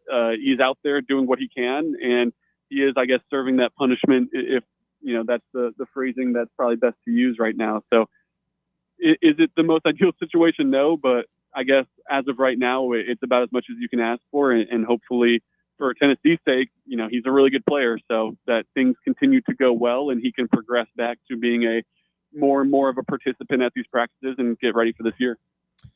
Ryan, you kind of talk about that lack of depth at the wide receiver spot, and something that we talked about on the show yesterday with the return of Boo Carter is the two-way vision and plan that you kind of went through the offseason before this stuff transpired. Do you feel like that has, in your opinion, do you think that will halt a little bit? And do you envision seeing Boo Carter solely on the defensive side of the ball kind of to start off the season? Or do you think maybe by necessity, maybe with the lack of depth at this wide receiver room, they're going to kind of still be forced to give him what he wants there with the two-way aspect of things? It already felt like an uphill battle in some ways for him to truly be a contributor on offense. And we saw during those spring practices where he would put on that white penny to go over the orange defensive jersey to signify that he's on offense and get some of those reps in the slot. But it was made very clear that he was a defensive back first. And now that he's missing time and wasn't, with the team for some activities that they wanted him to be in the summer and things like that, it feels less and less likely. The number situation that you alluded to, I think could make a difference in terms of trying to get him in any sort of packages in any sort of way onto the field, because if you're looking at the slot position itself, it's Braylon Staley, and then behind him, it's two ginormous question marks and guys that you probably aren't going to rely on this year in Amari Jefferson and Joakim Dotson. So the only way you can really make up for that lack of depth in the slot is either try to get Boo Carter on the field in some way, shape, or form, which, like we just said, feels a little less and less likely as fall camp marches on and he's not on the field as a participant. Or you go to some 12 personnel looks and you get Ethan Davis on the field next to Miles Kitselman or one of those two true freshmen, and you go with the 2 receiver, 2 tight end look instead. So it's going to be a conundrum of some sorts for Josh Heupel and this offense to work out and to figure out what exactly they're going to do. But right now, considering that it already felt like a tough ask in some ways, it's starting to get a little hairy, I think, for exactly how much Boo Carter will actually play on offense this year. One of the topics we discussed today after we kind of litigated the whole notion about quarterback, and, again, we come away with, hey, it's just one day based on what we heard about day one, and now we have day 2 in. But we also spent time talking about the offensive line, the guys that protect that quarterback. And it feels to us, and I want to get your take on this, Ryan, it feels to us like the way this offensive line is shaping up, even though at first blush, you look at it and it's like, man, that's a rebuild, but could be a great rebuild. This could be the best offensive line unit that has been here for the Heupel era at Tennessee. Would you agree, and just expand on your thoughts on that? It certainly has the potential to be that. I think probably right now you look to that 22 team where they had, Darnell Wright, obviously, as a top 10 draft pick, but even kind of the role players, if you want to call them that, on the offensive line that year, the Jerome Carvin, Spraggins had a good year that year, Cooper Mays at center, like that was a really good offensive line. The potential this year feels like it could eclipse that. And it starts with the 2 tackle positions, I think, where You have 2 former 5-stars and someone in Lance Hurd who's presumably going to play left tackle that I think could have a drastically improved year this season because he was never healthy last year. Like there was never a snap of football that he played in his first year at Tennessee where he was at 100%, and it showed because he wasn't great last season. He talked about that at the team media day a few days ago too. Like it was a low point for him where he knew his production wasn't at the level it needed to be, and he physically really wasn't able to do too much about it. Now he's healthy. Now he's had a full off season to go through and adjust to the tempo, adjust to the system and the offense and all those types of things. And it feels like he could have a breakout type of season as one of the better tackles in the SEC. On the other side with David Sanders, obviously a lot of question marks there considering he hasn't played a snap of college football yet, but he has undeniable talent. If the body can play at an SEC level, if he can be physical enough and if he can play at, maybe a little lower of a weight in a frame than some of the other SEC tackles as he tries to build that up throughout his career, then the potential's through the roof there as well. Like that's a guy who could be a top 10, top 5 type of NFL draft pick by the time his time at Tennessee's done, if he does pan out to what his potential is. I really like what Tennessee did on the interior, though. That's been a little hairy here and there throughout Heupel's tenure. He's had good guards and good centers, obviously with Cooper Mays and some of those guards that have come through, but he's also kind of had to go deep into the depth chart with guys like Ollie Lane and situations like that, where I'm sure ideally you wouldn't have to go that far to try to find a guy to play there. Now with Sam Pendleton and Wendell Moy, those 2 transfers, I think they really like them. And depending who plays center, it feels like it'll be William Satterwhite with those 2 guys as guards around him. William Satterwhite's young, but he has the potential to be a really, really good interior offensive lineman for Tennessee. And it seems like center's going to be that position for him. So it is 4 new faces to fill in and be productive in 1 year. But I think you have to like the step that this group should be able to take this year compared to last year where they just weren't a great unit at all. Do you feel like the long-term vision for this program is part of a factor in the QB battle in fall camp? Because that's something that we've kind of been wrestling with a little bit. You obviously bring in Joey Aguilar and you don't pay him, $1 million plus to kind of sit on the bench, but also on the flip side of that, you also kind of think that, hey, if Jake Merklinger goes out and wins this job, you've maybe got a little bit of stability for not only this year, but maybe even next to kind of be able to ease Faison Brandon into the system. And you don't have to go out there and expect much of a true freshman. Do you feel like the future of the program is impacted in this decision, or do you think Josh Heupel and the staff are just only worried about what you do on the field this year? I don't think it'll be too much of an impact. I think it's fair to say that maybe best case scenario for Tennessee is that Jake Merklinger wins the job and is really good because then that, like you said, gives you stability. He has all those years of eligibility, and you will have a guy for, the first time since the 21 to 22 season where it would be a returning starter that would be able to play quarterback for you. You thought you were going to get with Nico, but obviously we saw how that went. But since Hooker's left, it's been those musical chairs due to Joe Milton's eligibility and then Nico departing for UCLA, and now you're in a quarterback battle. So I think ideally maybe it would be Jake Merklinger, but I don't think that will be the complete difference maker or really much of a factor because Josh Heupel's trying to win football games. And if he thinks Joey Aguilar is the guy to win more football games than Jake Merklinger this year, I don't think that he'll shy away from giving the ball to Joey Aguilar and going out and trying to win as many games as possible right now. So no, I don't think that'll be a big factor or really much of a factor at all. But I do see certainly the point of if you can get some stability right now in a program that hasn't had much stability at quarterback recently, that's certainly beneficial because next year is all of a sudden kind of weird for Tennessee. Are you going to probably have to go into the transfer portal and find a guy to compete for the job with a potentially returning Jake Merklinger, a potentially returning George McIntyre, and the verbally committed Faison Brandon, who doesn't seem like he's going to back off his pledge. But, these days you still have to see the paper get signed with pretty much everyone. There isn't a clear starter for next year either. So you're kind of in the same situation if it isn't Jake Merklinger who takes over and plays well at that and cements himself as someone they could rely on going forward. So rest of the week, we're closing in on end of the week, as it were. Do you know what's the plan tomorrow? Are they practicing again? Or they take a day off going into the weekend? What's next? Yeah, tomorrow they'll take a day off, so no practice tomorrow as they've got 2 under their belt. But then they're right back at it on the weekend as they really start to get into the grind of this thing. But tomorrow is an off day for them.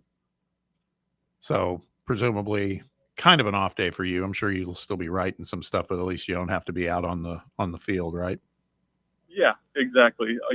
We're still going to have all the content up on, the last few days and whatever develops as this week goes on tomorrow, but won't be out there on August 1 as they have that first off day. But then it's back-to-back practices for them on the 2nd and 3rd over the weekend. And that's kind of, for the most part, what the schedule is for them is 2 on, 1 off. Not every single time that's the case, but that's kind of the way that it's built this fall.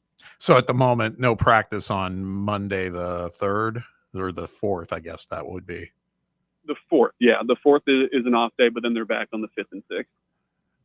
So is last question, is Shumpert, is he kind of hazing you on this stuff? Is he making you do all the work, or is he No, he hazes me on the golf course whenever we go out and play golf. He just beats me so bad it makes me never want to golf again. So that's the way that he's taking out on me, I think. Okay. I just wanted to make sure he's still kind of carrying his load on the job, because he can tend to be a prima donna. We don't love it.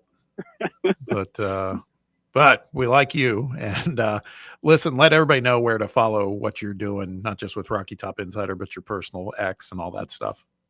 I'm at Ryan2Sylvia on Twitter, X, whatever you want to call it. And then, RockyTopInsider.com is where you can find all the writing, all the podcasts, the videos, everything you need to stay up to date with not just Tennessee football right now, but Rick Barnes and the basketball team are going to talk here in about an hour. And women's basketball stuff is obviously going on, and baseball and everything on Rocky Top. We got you at RockyTopInsider.com. You're the man. Ryan, thanks so much, man. Appreciate you making some time for us. I know it's been a busy day for you, so appreciate that. And hope you have a good, quiet weekend, and we'll look forward to talking to you the next time.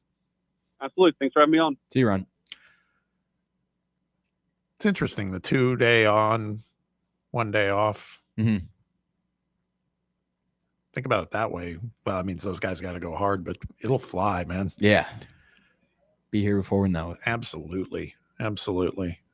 Now I got to figure out if Shumpert's coming on Monday, what's he going to talk about? Because there's no practice. He'll be there covering it on the weekend.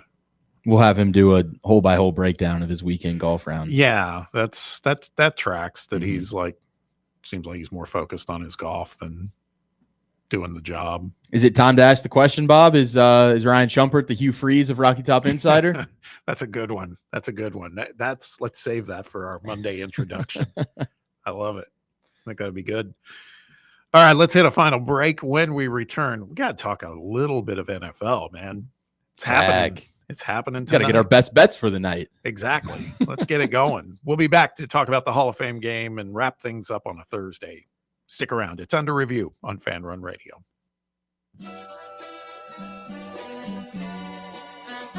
You're listening to Fan Run Radio, the sports humans. When it's past high noon, it's time for a vodka soda made with a vodka you've actually heard of. I'm talking White Claw vodka soda made with White Claw premium vodka. JB Smooth only drinks vodka soda made with the world's smoothest vodka. And you can too. Pick you up a bottle of the triple wave filtered vodka that's been distilled 5 times. White Claw premium vodka comes in 4 flavors: black cherry, mango, pineapple, and just vodka. You haven't had vodka like this.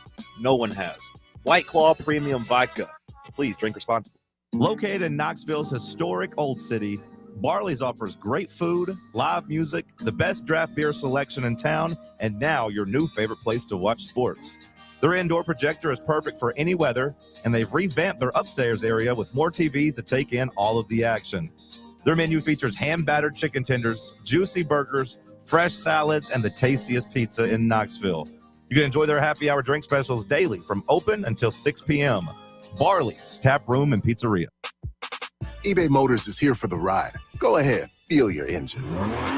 Admire that perfectly installed exhaust. Your vehicle's moving along this freeway like it was made from fresh installs and a whole lot of love. With eBay Motors, you get over 122 million parts to keep it running. And with eBay Guaranteed Fit, they'll be the perfect fit every time. Plus, at these prices, well, we're burning rubber, not cash. Keep your ride or die alive at ebaymotors.com. Eligible items only. Exclusions apply. Ready to launch your career? Axel Logistics is a leading third-party logistics company where excellence is an energy. With an award-winning culture, Axel proves that positive outcomes come from a positive environment and a work hard, play hard mentality. At Axel, the drive for success is infectious. And with an uncapped commission structure, hard work isn't just noticed, it's rewarded. For those with big goals and even bigger dreams, Axel Logistics is the place to start your career.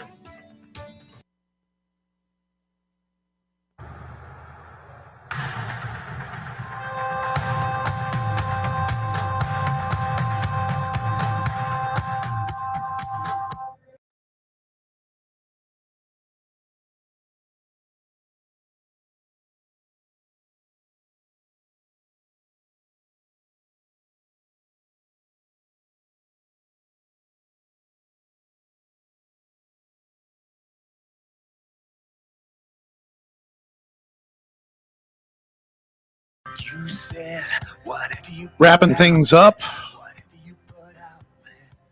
We had another interaction from a listener on our Fan Run TV feed earlier. All they wrote was, call your shot on Keys and Hyder. I'll call my shot. We want them both. I don't know. That's about all I can say. Calling my shot would be we get Tristan Keys and we miss out on Savion Hyter. Yeah, I'd take one of the two. I'd love to get them both, but I agree. Let's get one at least, and I'd be with you. I think Tristan Keys is my target if I had any say in it. I agree. Appreciate y'all. Doesn't look like Triple J is a Pacer anymore, too. Did you see that? He Nah. signed with some Jerusalem basketball club. Yeah, just as well, man. I mean, good for him is what I'm getting at. He was pretty much, he never even made the two-way level with the Pacers. He was on that G League team all last year. So it's probably time to move on and make a little money and get a little more playing time. Absolutely. Makes sense. On tap tonight, welcome back, Lord Football. Feels good, man. I know we've talked about it. It is the Hall of Fame game, yada, yada. But it's football. Chargers in Detroit from Canton, 8 p.m. tonight on NBC. I think they're doing pregame starting at 7, though. I'm grilling burgers. It's opening night, baby. Cannot Feels wait. great. We talked about this yesterday, Garrett, maybe even earlier in the week, that Hall of Fame game, how much will you really watch? But doesn't matter. It still feels good. That's what I was gonna say. I'd say the over/under is usually around like 2.5 quarters I can get through. But with Hendon Hooker playing, I feel like it might. It depends on how long he plays. Because as long as he's in the game, I'm gonna be watching. So got that, and also NBC's smart. Their legendary announcer Brent Musburger is going to be in the booth for the second half. Nice. Now, you know who else will be playing in the second half? Who's that? DJU. Mm-hmm. Really? Which team's he on? Chargers. God. Just a stinky quarterback room for the Chargers. You're going to go Trey Lance to DJU. God, what if Buckle up. What if Trey Lance loses that third spot to him? That would be bad. Very bad. I want to see Hendon Hooker just light it up tonight. Detroit, if you're a real degenerate, Detroit's a 2-point favorite in this one. Might just have to lay some action just to. You got to. It's kind of ceremonial, right? To. It's about the beginning of the season. Got to. I'm going to be there, man. I cannot wait. I figure I'll make it to halftime. I'll probably watch a few minutes in the second half because of Brent coming on. Because what's crazy. Once you're already there in the second half, you might as well just stay for the rest of the game. Whole game. And, you know, Brent is like almost 80 years old, but he's still very capable, man. Mm-hmm. He's got game. So good on NBC for doing that. I'm sure they're just trying to make sure they maintain some viewership. It's like the Lions are starting this Kyle Allen instead of Hooker tonight. Really? Is what they're saying. It's okay. Hook will get some playing time for sure. Meaningful. Sounds like time. Lions second half money. Yeah. He's 86, by the way. I just looked it up. So 86? Is he really? Yeah. My goodness. I did not know. I did not think he was that old. Give him a listen tonight. I'm telling you, he's still got it, man. I love Brent Musburger. I do too. You are looking live. That's what I remember so well when he was in his heyday. Or AJ McCarron's. Oh God, yeah, I kind of did him in there. He was a little. That was the last moment I remember. Yeah, he was a little too cringy. He never and was the stocky. same back. Yeah, that was not good. I mean, I used to love listening to like him and Vern, like when I was like young. Like, yeah, those were like the two guys that were kind of like fading out of their career, like as I was getting older. But I mean, those were two of the best to do it for a while. Absolutely, absolutely. You guys weren't around for Keith Jackson much then. No. No. God, I loved Keith.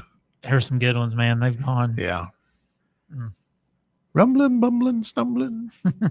All right. Listen, guys, good show today. We made it through another one, almost through another week. Sam, great work by you. Appreciate it. Brett, appreciate your help as always. Garrett, thanks for hanging in with us today. Always enjoy that. And you, the listener, appreciate you spending time with us as always. Keep it locked in on Fan Run Radio. The programming continues. The Chase with Chase Thomas is up next at 1 o'clock, followed by The Drive with Russell Smith at 3, and then the Slate/Overtime with William Pattison at 6 o'clock. We'll be back here tomorrow to wrap the week up. Hope you join us then. In the meantime, have a great evening.